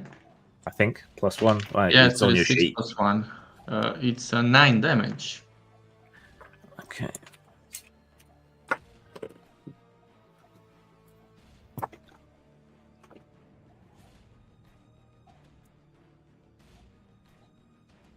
Okay, so you manage to haul your spear back out of it and strike it up again. It tries to ward off your blow with its hand, and your spearhead goes through its hand, splitting it in half, and cuts away most of the flesh of its arm up to the elbow. So one of its arms is now hanging uselessly. But it is still up. Who's next? Would I try to move a bit around him to see what's like through the back door? Yep. You can, so move around, you can get a look next turn. Okay. But I think Winton and Engel haven't gone yet this turn. Yes. So Winton's still rubbing his barked shin. Ow! Ow! He's going to look around. He's looking for a piscina or a font or something, anything that might contain holy water. Yes, there is a bowl before the main statue of the moon goddess. Okay, so I'm carrying a wineskin, and since we've used up most of our rations, I'm going to guess that that's pretty much, if not actually, empty. So Yeah. He's going to rush up and sort of spend as much of his action as he needs to fill it as much as possible with as much holy water as he can fit in it. Yeah, I think turn is about 5 seconds or so in this, I think. So Yeah, you can cross the distance, submerge the bottle. Yep. It'll be about half full by the end of the turn. Okay. So that just leaves Engel. I thought I shot the. That was last turn, I think. Oh, was it? Oh, I thought it was. I think so. It gets a bit confusing because of the actions-reactions thing. Yeah, so I was like, okay. Then yeah, I'll take a shot at the thing, and All right. So you knock Natural- another arrow. 28. Fire. Natural 20. 28. Okay. That's a hit. And 11 damage. Okay. Right. It rears back with its one good arm raised to bring it down and smash Maldwin again, and your arrow goes in, up, under its chin, and out through the top of its head. Its roar is cut off abruptly, and it falls forward with a loud smash onto the ground. Your celebration of victory is short-lived, however, as the ground gives an ominous groaning noise and then collapses under you. Ooh. You plummet downwards along with the bodies of the zombies and smash down into a heap. Fortunately, on soft earth, mostly, though the paving slabs did fall as well. As the dust clears, you pick yourselves up, debris and dirt soiling your garments, covering the floor. You seem to have landed in a chamber beneath the temple, quite far beneath the temple. Old and damp, crumbling stonework infiltrated by roots and fungus. It's pitch dark outside the small pool of reflected moonlight that comes down from the holes above, and everything smells of damp and mold. Those of you who can see in this dim light can see that there are old, rusty metal cages scattered around the edges of the room. Just big enough each to hold a single human person when they weren't rusted to ruin. There are old wooden doors bound with tarnished brass standing in the east and south of the room, because this is a traditional dungeon bash. But with that abrupt change of scene, I think we'll take a break for 10 minutes, get a drink, snack, Okay. biological issues, whatever else it is you might need to take care of, and we'll be back in, do you want 10 or 15 minutes? 15. Okay, we'll be back in 15 minutes, so on the hour. All right. All right. See you in a bit. See ya.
Hopefully everyone's back. Yep. Here. Yeah. Okay. Yep. Just making sure the music's properly in the background. There we go. All right. So we had fought Gaggle of Undead at the temple, and then at the end of that battle, it had collapsed and you'd fallen through. I shall reread the description for you.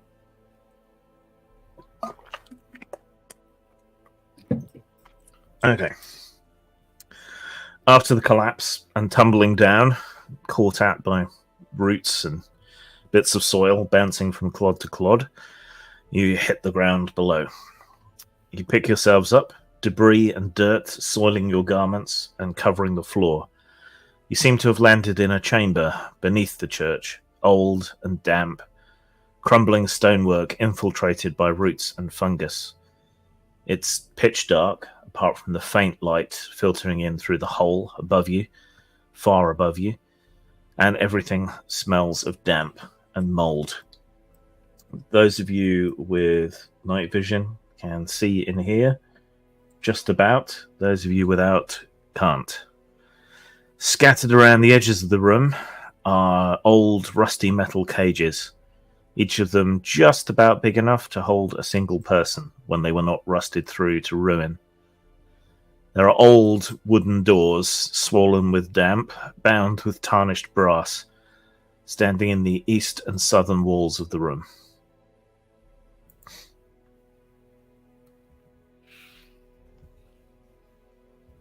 Well, that was the fall of my life. I look at the others. Is everybody else alright?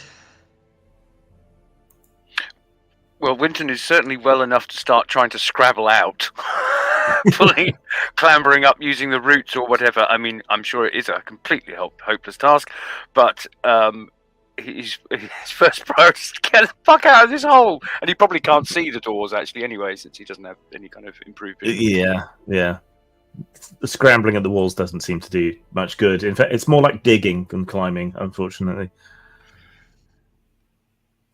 I'd like to look around and see if there's any like fire sources or anything to help them out. Is there any on the walls or is there any sconces?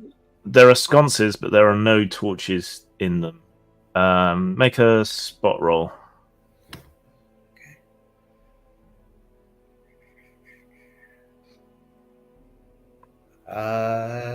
22. Okay. And would you like to test your luck? Sure. Let's see how the luck thing works. Okay. So, like a skill roll d20, get over 20. Okay. 9. What's the luck? 7. Nope. 16. Okay. And your luck drops by 1 for the rest of the adventure as well. All right. So, in amongst the stuff that fell down from above, there are some of the temple candles and candlesticks. So, candlelight, better than nothing. Maldwin would pull out his lantern from his backpack and light it up. There you go. Should be easier now to see for you folk that can see in the dark. Yes, but just we better have a backup, says Winton, putting both the candles and the candlesticks in his sack. Just in case. All right. You recover 2 intact candles and 3 silver candlesticks. Jolly good. It's good, yeah.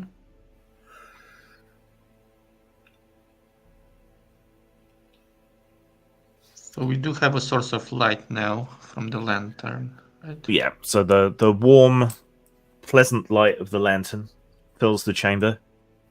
It's a rectangular chamber, maybe 25 feet by 15 feet. Mhm. The walls are proper stonework of dark stone, even beneath the soot that's accumulated in the past. Very weathered. These roots have grown down over and around and through even the slightest gap in the stonework. Much older than the temple above, this stuff.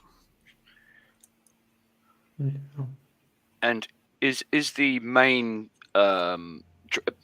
bearing in mind we didn't get much of an opportunity to look around, but if we can remember what is above ground, were there any structures, anything to the south and the east that would sort of give us a thing about where these doors might emerge above ground again? You can't remember any structures that looked particularly helpful. There were a couple of like family crypts at the outer edges of the graveyard. Something might lead up inside one of those, perhaps. And we could take either door and it would lead to under the graveyard, or one or yes, either door would lead you under the graveyard. Right. Okay. Oh, Is since there there's no anything to point. indicate what caused the collapse? Looking up, there's lots of holes in the ground through the kind of sinkhole that opened up. Burrows almost going all directions. It looks like the whole area has been undermined by something digging around. Huh. Okay.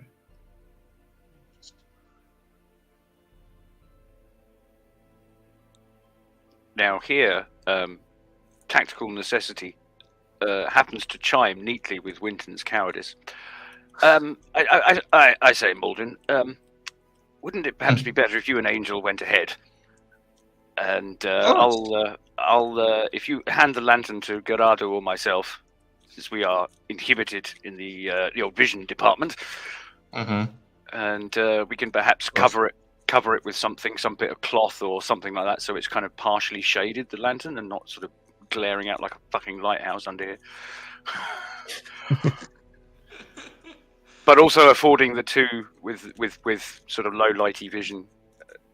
They've got to invent a better term for that, because it just sounds so yeah, you might as well just say the two with NVGs, you know. Yeah, I call it something in this. I think. I always liked infravision because it just sounds so more science fantasy than dark vision or low light vision.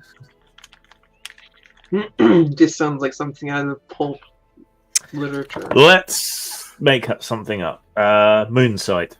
There you go. Yes, moonsight. That's got a nice ring to it. So if the two moon-sighted ones go ahead, I give you Winton the lantern. Yep, and I'll tear off the bottom strip of my shirt and use it to kind of muffle the light from, not deaden it, not hood it altogether, but to kind of to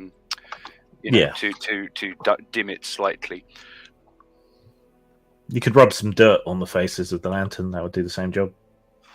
I'd rather be able to get full illumination by just whipping off a piece of cloth if we had to. Okay, fair enough. You've got the cheesecloth from around the cheese. That would be perfect. Ideal. Yeah.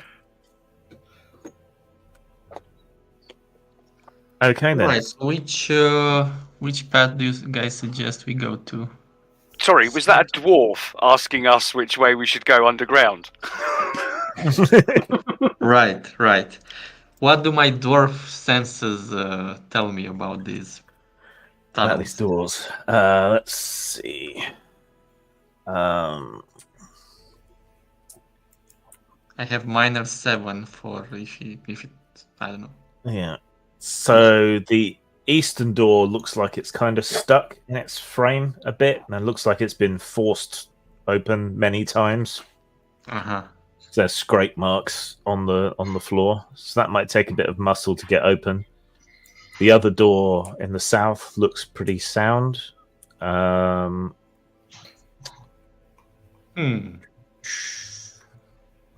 look at the first one and say, this looks a bit more interesting. I say we should go here. In case there's any danger, of course, we can clear it out and have nothing bite us in the back later. So I will go closer to the one that you said has been opened with force a few times and try to force my way through. So that's the east door. Now, the south door, does it open in or out? It is a bi-directional door. Oh. Okay, which means that most people would push a door open, wouldn't they? Yeah. If you had a choice, you'd push it open. Okay, so you said that some flagstones and things fell with us? Yeah. So I'm going to prop up against the south door a flagstone, so that if somebody pushes it open behind us, it'll fall over with a clang or a rattle or something. Okay. Yeah. So you balance a flagstone up against it. All right. Whoever is going to try and muscle this other door open will need to make an athletics roll with a bonus of +2. Okay, Marlin will go first to try it out. So all right. Let's see. Crack your big walnut-like dwarf knuckles and give it a shove. Yeah, he was confident, but I don't know. Something happened. Maybe of old age, he's not so, Yeah, the total is below a 20, so I guess. Okay, so yeah, you push against the door. It grinds, moves about an inch, and then gets stuck. Yeah. If you get some help, you might be able to force it open, but only about 3 of you can push on the door at once. Can you give me a hand there? Here. I yell towards the others. Yeah, I guess I can jump in. I All right, roll again. This time the bonus is +6.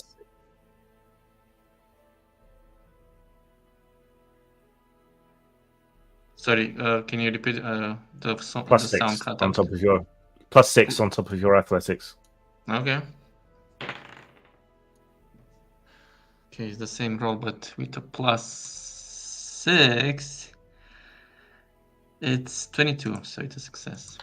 Okay, so with all 3 of you shoving together, the door grinds open, abruptly loosens as whatever bit of grit or whatever was under it, sticking it, moves aside, and slams the rest of the way open.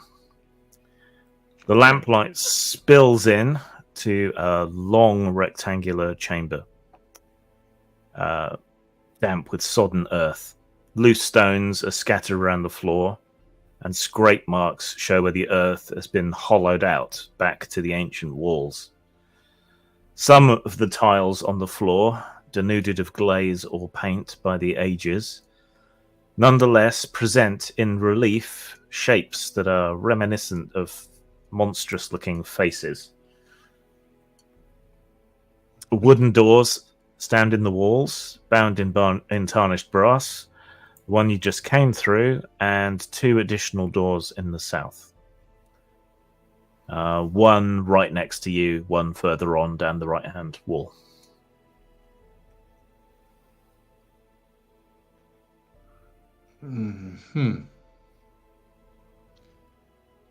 Well, I take a few steps into the room. Anything happened, or? Nothing happens. The ground's a bit uneven because all the bottom tiles are carved into these weird reptilian and demonic looking faces. But other than Trying that, to remember if I've ever saw that stuff before. Make a history roll. Okay. Yes, it's exactly 20. Okay. You knew some dwarven explorers who used to delve both deep and up above ground to investigate old ruins of the other races. Something similar to this was found in temples to the Night Dragon, which is one of the great ancient, one of the great ancient dragons that was corrupted by evil. Oh. Ooh, and Malvin says to the others, so these are really old. And he explains what you've just told me. Yeah.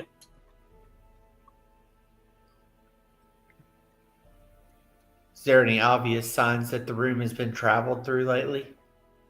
There are scrapes and animalistic-looking footprints and paw prints. You can make a survival roll or a hunter roll to try and identify the prints. Okay. No. No. Okay, they're too mingled up for you to be able to tell what anything is, but you think quite a lot of things have been moving around down here for some time.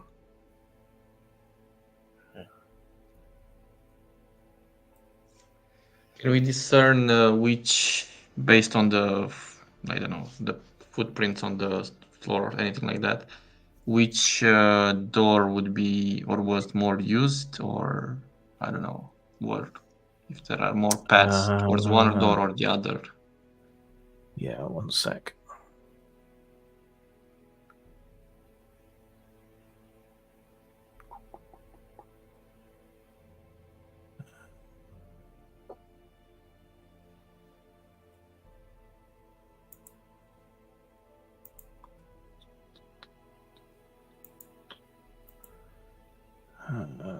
Yeah, the further of the two doors looks like it's seen more use.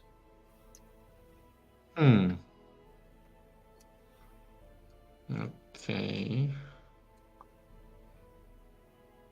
I actually don't know.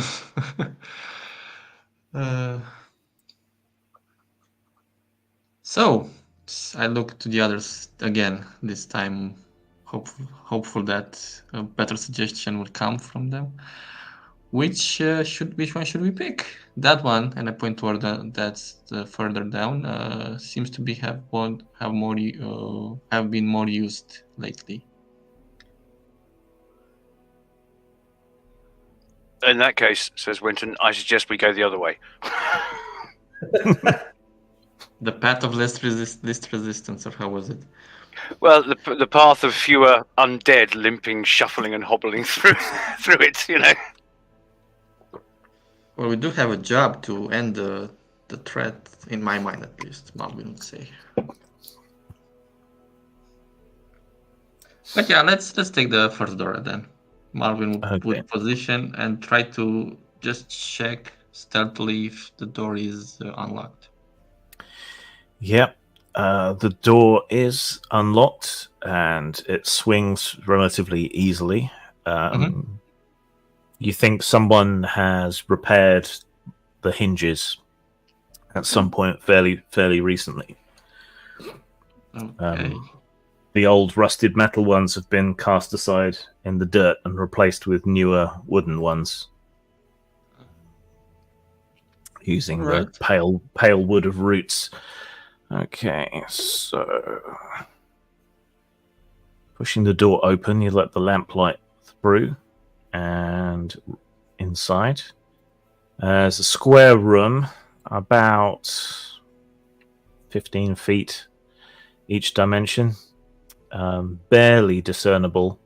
Under the grime of ages is a mosaic depicting a great black dragon replacing the sky with its spread wings. In the center of this room is a small round table in the shape of an upstretched dragon's talons. In the lamplight, gem dust sparkles on the flat of the table. And also glimmers of a small metal hammer that's laying in the dust. Besides the door you came through, There's 2 entries in the south, another wooden door, and an archway.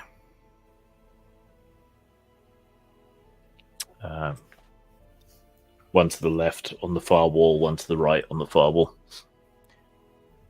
Mm-hmm. You said there was a metal hammer? Yes, just a little one. Little It's one, not like a warhammer. not like a warhammer, no. More like for cracking nuts or something. Yeah, okay.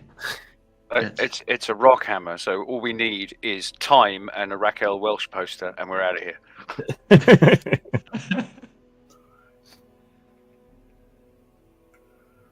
Okay. The gym light, is it from actual gyms? It's you moving closer to the table to get a better look. Yeah, it's like the ground up remnants of gemstones. You can see flecks of ruby and emerald and other stones are mingled together. Now, in Winton's brain, only magicians are stupid enough to crush perfectly good gemstones into powder. So he turns to Gerardo. Well,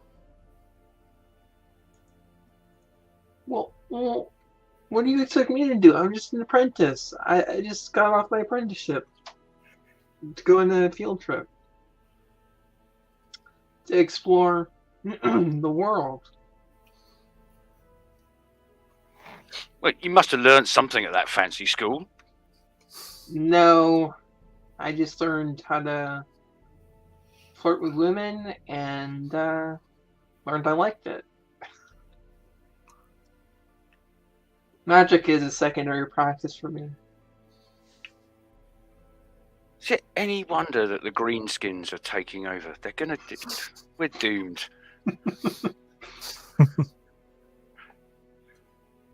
I'd like to go check out the archway. Okay, beyond the archway is a short corridor that seems to open out into a large, round, very high-ceilinged chamber. Down the corridor and through the archway, you can actually hear wind moving. Mm.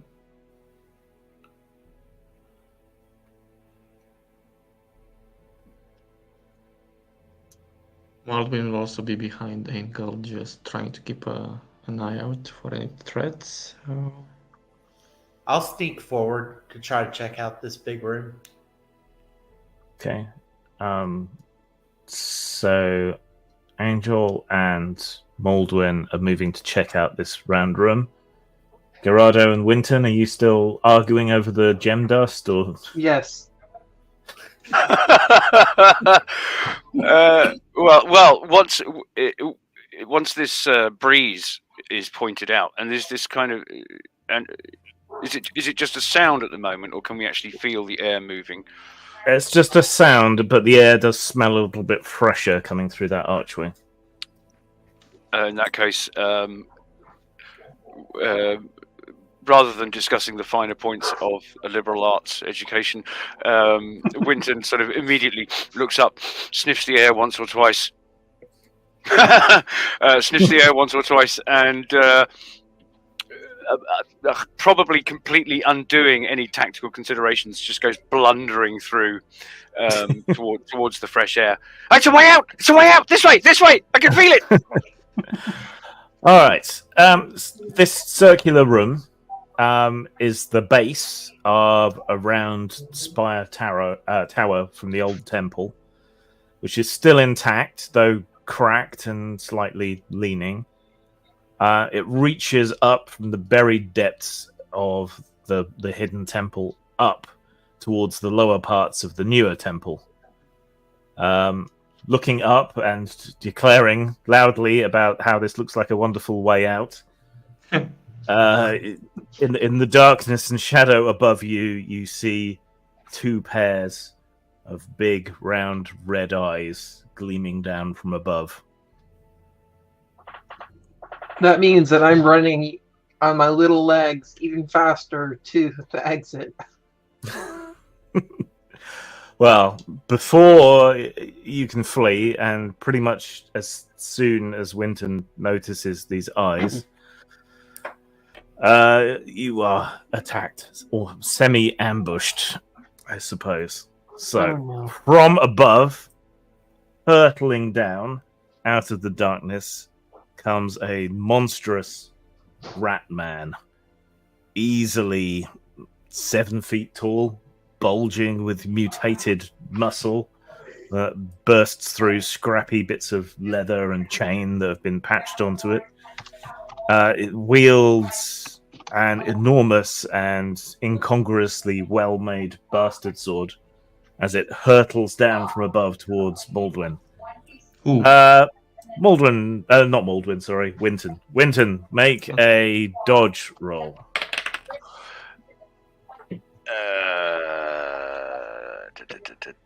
6 for 10, all told. Okay. It's a way out, splat. Do you have any armor? Nope. Okay. Have I had you a chance to recover any of my stamina yet? No, because it's been constant action ever since then. Okay. Okay, so Winton takes 8 stamina of damage. And if I remember your walkthrough earlier, you can drop to 0 and it doesn't make never mind, right? Yeah. Yeah. Okay. Cool. So there's no penalty for losing half of your current stamina in one hit or anything like that. No. Okay. All right. So you are struck by this bastard sword with the massive weight of this rat ogre thing behind it.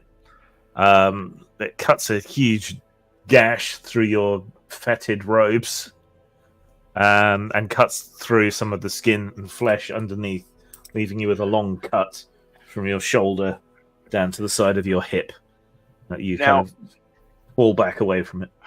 Never want to waste an opportunity to try and hamstring my entire party if I can avoid it. I'm carrying the lantern. Yeah. It could be a luck roll to see whether I drop it and smash it. No, I'm not being entirely serious. No, you could use the lantern to, could smash it over it. But anyway, so that was one of the rat things. So who wants to go next? Just gonna note your names down so I can keep better track this time. I'll go next, I guess. Okay, so Garado, what do you want to do? I am going to stab at it with my knife. Or should I use a staff for this? Staff probably makes more sense because it's small. So you could try and hamstring it. Yep, that's what I'll do. Okay. So you scurry forward with your knife and stab at its legs as best you can.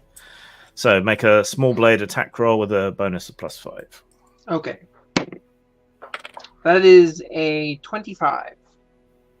And I rolled a 1. So it's 1, 8, 9. Sorry, how much did you get? 25. So not quite a critical. All right, roll damage for your stabby thing. Okay. 4 hit points, or 4 stamina points.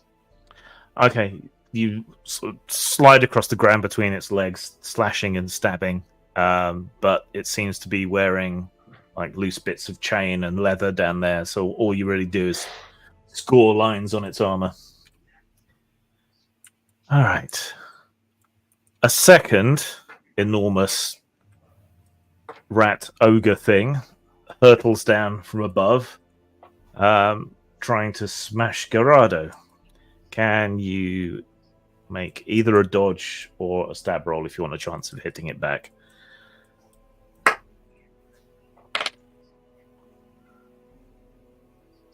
Me? Yes. Okay, I would like to dodge it. Okay, make a dodge roll. Okay, what's my dodge? Yeah. 6. That's a 7 total. Okay. It scores a critical on you. Yeah. Fortunately for you, this one doesn't have a enormous bastard sword. So you take 12 stamina of damage. I am now down to 1 stamina. Okay. So yeah, you slide through, slashing at the first rat ogre thing's legs, and then from out of the darkness descends the other one, and it drives a horrible, nasty, rusty sword through your calf muscle and rips it free. And you have a big gaping wound in your leg that's bleeding quite profusely. Do you feel faint? Yes, I do. All right. Who wants to go next? Baldwin would definitely want to try and get a bit of the action. I would like to attack the one that Gerard also attacked. So, Okay. Yep. give me 1 second. +5, being the active attacker. Yes, sir. Could have been better. So it's gonna be 10 plus 5 plus 6, 21. Okay. Yeah, so you charge it with your spear, I assume? Yeah, spear. Yeah.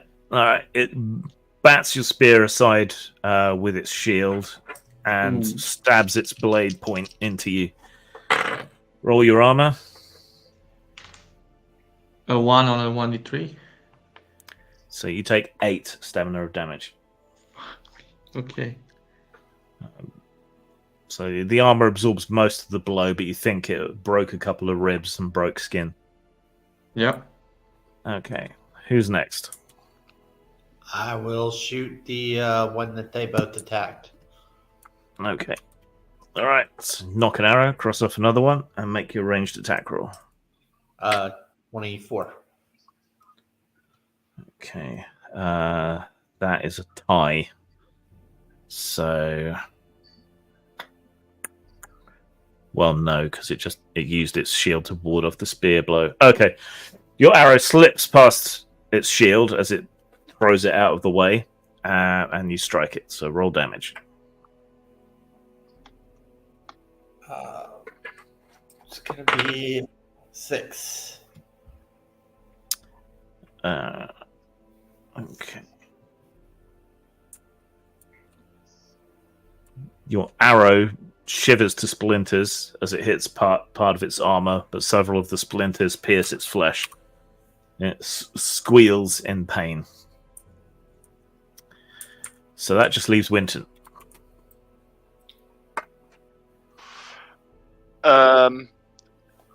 I think putting the lamp down is probably too much of a refined description. Drop the lamp would be more Okay. accurate. And in Winton's brain, large flying things with glowing red eyes that live under graveyards are probably demons of some kind. So he's going to reach for his water skin of holy water and use it sort of like a bellows, using pressure to try and sort of squirt these things with as much holy water as he can get out of his water skin. And to think, your mother banned bagpipe practice in the house. You see. Yeah. All right. You splashed the thing with water. Other than being a bit nonplussed and slightly cleaner than it was before, it appears to have no effect. See, my mother was right after all. Bagpipes are fucking useless. They may have been more useful than the water, given rats' hearing. But, all right. New turn. The rats no longer have surprise, so one of you can go first. I'm gonna try to heal myself as best I can, if possible. So you crawl over to the side and try and bind your wounds. Yeah. Forget, is there a healing skill?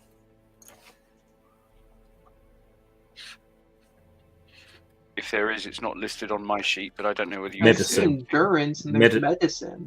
It's medicine. Okay. Medicine. Yeah. Make a medicine roll. Physician, heal thyself. Okay. That is a 19. Shit. Mhm. In total. Yeah, 19 total. Okay, you staunch the bleeding, but you don't like the way the muscle has gone all limp. But that's your go. All Do I right. gain any stamina from that or no? No, Okay. I might have given you some back if you'd rolled high enough, but no. Fair enough. All right. The rat ogre that's been splashed with water seems to take personal affront at this, and swings its blade at Winton again. I don't think a bottle of water constitutes a weapon, so can you make a dodge roll, please? I was going to say that would have been my. I would have opted to dodge anyway, I think. Okay. Oh, okay. All right. So dodge is 6, so that's a total of 7. Okay. I rolled a 1. Its combat skill is 7, so that's 8.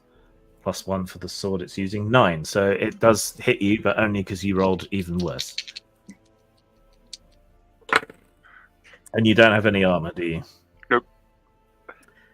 Okay, you take 9 stamina of damage. Okay. Now, does dropping to a negative imply a critical hit? It does. What are you so at? Minus? I'm on -1 now. Okay. Roll a 6-sided dice. 2. Okay. Plus 1, because you're minus that. Takes us to 3. Okay. As blade slashes your hip, you fall over and can only crawl around in the dirt for 1d6 rounds. All rolls are at a penalty of -3. Okay, so it's 3 rounds, but that's kind of what I was planning on doing anyway. Okay. And the penalty was -3. Did I hear that right? Yes, that's right. Yeah. Okay. All right. Who wants to go next? I'll go ahead and take another shot real quick, I guess. Okay. The safe Quickly let fly with another arrow. Go for it. Oops. Nope. Miss? 8 plus 7. So, yeah, 16. Yeah, but it's against its dodge roll, so Oh,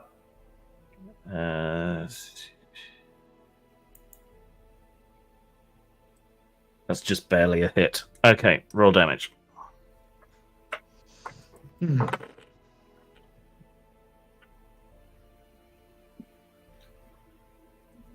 uh, 8. Okay. Right. This time, the arrow penetrates its armor and stabs deep into its chest. And it wheezes and blood bubbles from its snout. Right. The other rat ogre with the rusty scimitar advances towards where Gerardo is crouched. Make a dodge roll, please. Okay, dodge roll. That's a 9. In total? Yep, 9 total. 4 for a roll, 5 bonus. Okay. You take another 3 damage to your I am stamina. now dead, I think. Or dying. What are you at? Minus... I was at 1 to start, so I'm at like a -2 or 3. Yeah, -2. Okay, roll a d6 for me and add 2. Okay. 5. Okay. Its rusted blade slashes down again, and it really seems to have it in for your legs. It stabs through your boot into your foot.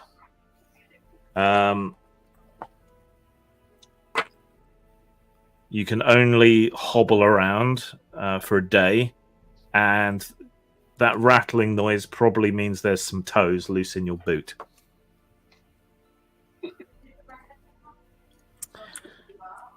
Okay, who wants to go next? Baldwin. Okay. I will Try to attack the one with the bastard sword. The one that just took the arrow as well. Yeah, go Yep. for it. Okay, I rolled a natural 1, so it would be a 12. That's with the +5 as well, yeah? Yeah, including the +5. Yeah, So... all included. And I rolled a 1 as well. This is Oh my the God. battle of the incompetence. So that's actually enough to hit it. Oh Okay, my so god, okay. roll damage. I think you'll find I'll win any battle of incompetence. 7 damage, pierce, yeah, whatever type. Surely you'd lose to win, and it sets up a paradox. Yeah. Oh well. In that case, So I'll just hover undecided. what did you get for damage? 7. 7. Okay.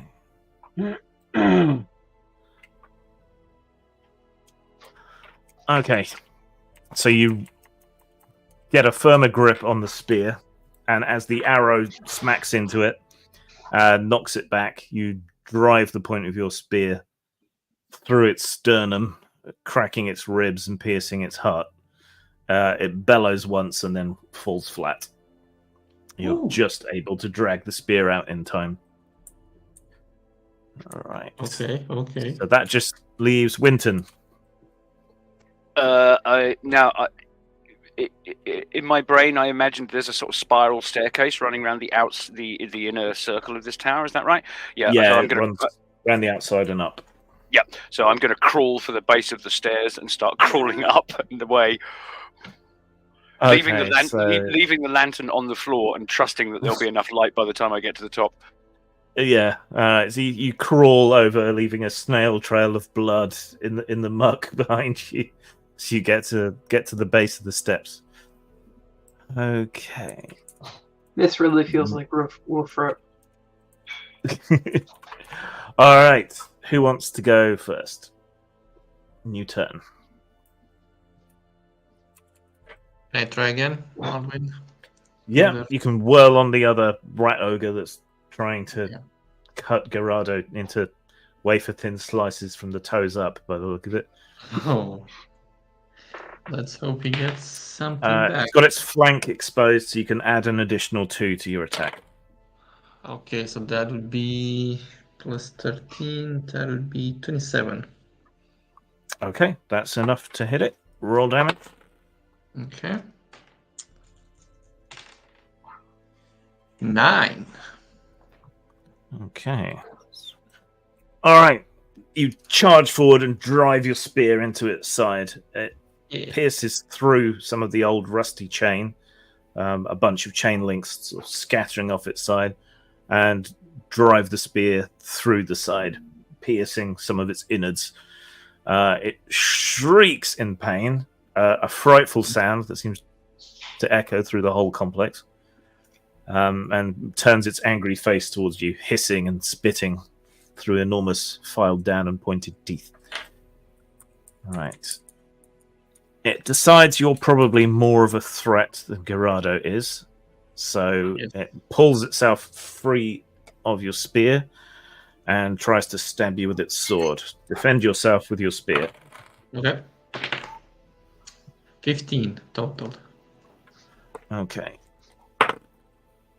Because its arms are so much bigger than yours, it's able to reach, even given the advantage of your spear. And it slashes out and hits you for 3 points of damage. So take your armor away from that. Okay, so I reduce it by 1. Okay, so you take 2 stamina of damage. Barely cut. Right, who wants to go next? I'll try to pop another arrow into it. Okay. Right, you swiftly knock another arrow and line up on it as it and Moldwyn are locked in battle and let fly. Okay. 24. Sorry, what'd you get? 24. 24. Okay. That's enough to hit. Roll damage.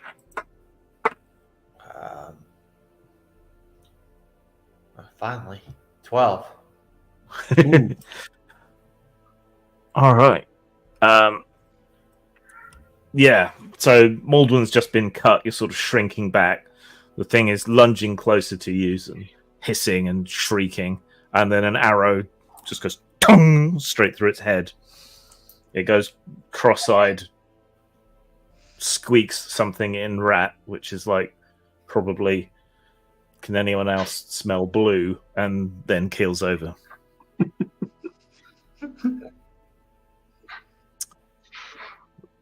Distantly, you can hear squeaking and shrieking, and the banging of iron pots or something to raise the alarm.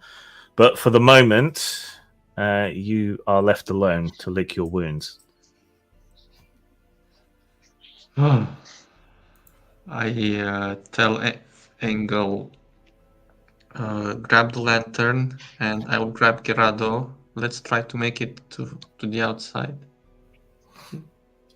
Yep. Okay. So escape rather and take your wounded with you rather than deal with whatever's going on down here. All right. I mean, that's my suggestion. I don't want to impose anything. If anybody has any other ideas. It's probably the wise thing to do. You rapidly overtake Winton, still crawling painfully up the stairs, now whispering under his breath, "I'll give it back! I'll give it back! I'll give it all back!" All right.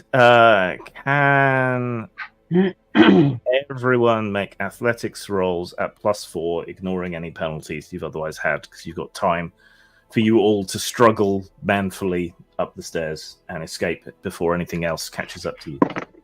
19. God. I rolled a 11. Okay. 23 total for me. Oh my god, this is 17. I think Alright. I've only gotten like 2 successes in this entire session. Well, you rolled 11, or was that 11 after your athletics bonus and your +4? No, it was 11 total. Okay. If you failed, you can choose to test your luck. Okay, I'll test my luck. How do I do that? Hello. Roll d20, add your current luck level. If you get over 20, you succeed. Okay. And either way, reduce your luck by 1 temporarily afterwards. Failed. Failed again. Failed as well. Okay. This is where the party dies. I'm just going to check what I've got here. Do any of them actually have any ranged weapons?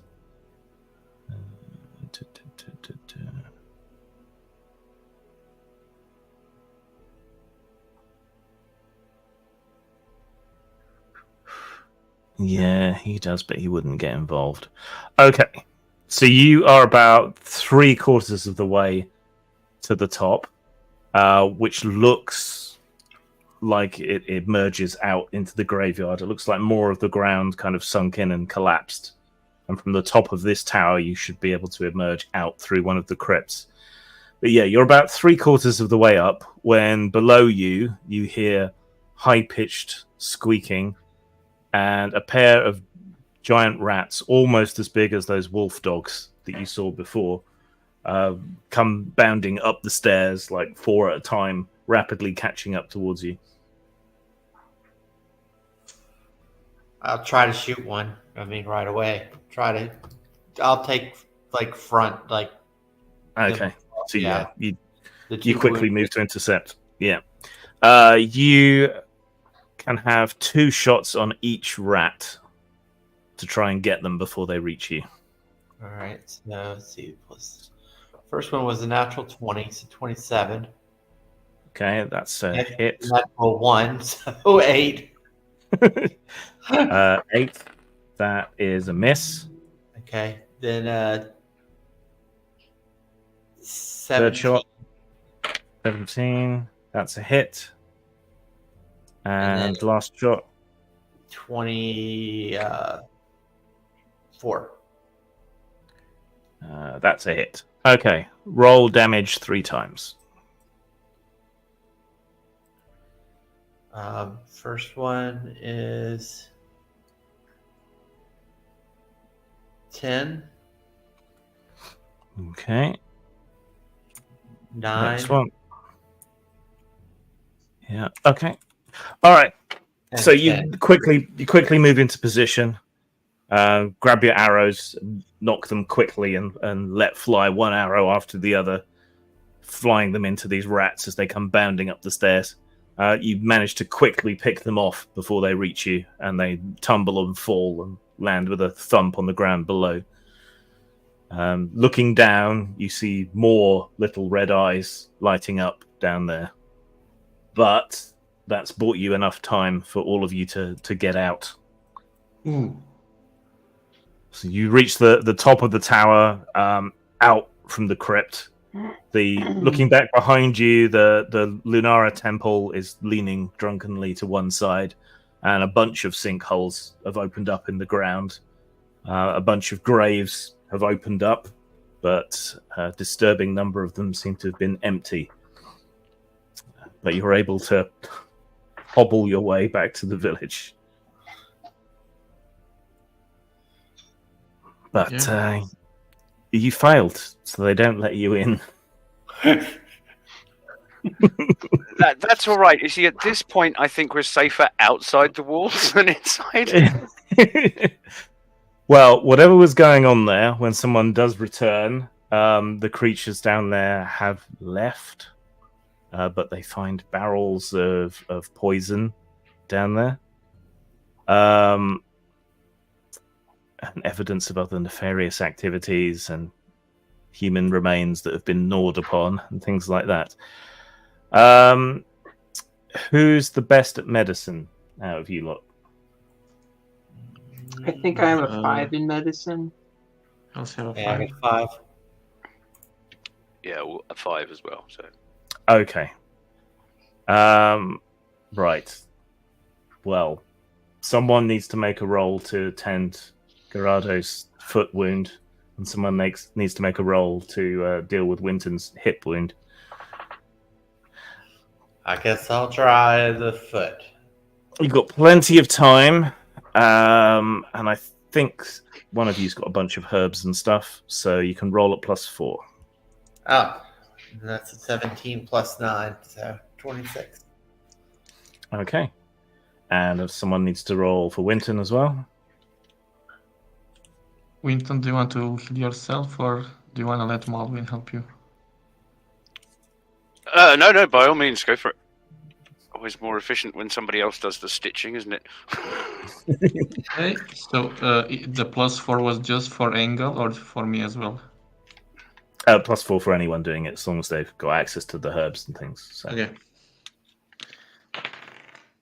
Yes, 21. All right. So, yeah, you managed to clean and bind Garado's severed toes, which is a horrible affront to a halfling to lose his toes. That's just terrible. Maybe you can fashion some wooden toes to replace them. And Winton's hip wound is... a necklace. And Winton's hip wound heals nicely, but it doesn't half ache of a winter. So unfortunately, you failed in your quest, though the creatures did eventually leave.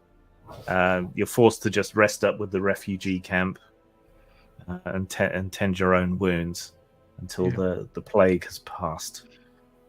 Unfortunately, that brings our adventure to a close with mixed results, I think we might say. Not exactly a win, not exactly an abject failure. Some interesting scars and stories. Was Winton able to eventually sell the I was going to say silver a brief little postscript. 40 years hence, a drafty, austere monastery. As the wind whistles through his cell door and the young oblate reads to the now blind and ancient monk Winton stories of monsters and daring do, Winton, tremulously holding his cane, leans forward. Did I ever tell you, young man, how I got this scar? Nice. Nice. All right. So, yeah, that is Warlock. I think you can see that it's quite deadly and Yeah, you And- need to like roll a 20 every time. it's quite deadly and old schoolish in a lot of ways. Yeah, it works well with old fighting fantasy stuff because you basically don't need to do much to convert any of the monsters. Skill and stamina can be converted pretty much directly over if you want. You just need to give them some special abilities and things. There's quite a lot of stuff on drive-through for it. I quite enjoyed it. I would play again, I think, with the right team, the right players. What do you reckon? It sort of feels to me as if it needs a tiny bit more granularity to make you slightly better at what you're supposed to be good at. Because it's the sort of the raw mathematics of it, and it's interesting that they add the +5 for the attack. That changes things a lot. You know, the number of times people are rolling 24, 27, 26 because of that is useful and interesting. And it just feels like that, you know, something like that, a variable rather than a hard target of 20, to have a more sort of flexible target number would introduce a bit of granularity and make people feel more competent at what they're supposed to be good at. Yeah. I mean, you have like 5 core skills from your career, which should be slightly higher, but you're still having to roll over 10 most of the time. Yeah, it's like a 12 to 14 or something, isn't it? Something like that as a rule. Yeah. I mean, I started getting more generous handing out the +2s and +4s because I could see that, it wasn't quite working. So, yeah. Maybe it's just because of how I rolled progressively throughout the session, but I don't like this game. It's rolling so shitty. Maybe if I played like more sessions of it or something, I'd get a better appreciation of it or something. Luck of the draw a bit. Yeah. So I don't know what we're playing next time, or if T-shirt will be back able to run his games again. So when does death occur? I mean, so you go into negatives, right? Right. And the negatives are rolled as a bonus on a d6 when you take critical hits. And once you're getting up to 12s on that table, I'm guessing it's straight out kill or something, right? 10 is outright kill. Yeah. I think. Oh, okay. Yeah. All right. So it's nasty stuff up until then. And then you die. And then those are like, even once you get healed, those are like afflictions that can carry on with your character, like through a campaign, like. Some of them last longer. Yeah. Most of them can be healed by a full rest and some medicine. Like Gerardo may have lost his toes, but once that damage is healed, he won't really be crippled by it. Okay. Yeah, he won't be penalized for it. I quite like that. It's quite an elegant way of simplifying the Warhammer Fantasy 2nd edition system, where it stacks your, damage to give you the higher, things on the crit table. I do think this system would work really well for a Warhammer Fantasy type setting. And I think Warp Star, which I think is the science fiction version of this, would work really well for a Warhammer 40k type setting. Because just how deadly and random and merciless the dice can be. Yeah, I think without that +5 being the initiator of the attack, I think the whiff factor on attacks would be super annoying. But with it, that certainly helps. All right, well, that's it for tonight. Shorter than I was anticipating, but that's what happens when people roll badly. But it was still fun and amusing to have things go that way. Right, so like I say, I don't know what I'll do next time. I will figure that out, and I will post to my socials and to the community tab on YouTube. If you want to hang around and watch a couple of old sessions, it would help me out because I'm nearly at that first marker for the first part of monetization, which would be great. All right. Good night, all. Thanks for playing, and hopefully Thanks for see hosting. some or all of you next time. Yep. See Thank ya. you. Thank you. Yeah. Good evening, gentlemen. Bye bye. Bye. Bye-bye. Bye.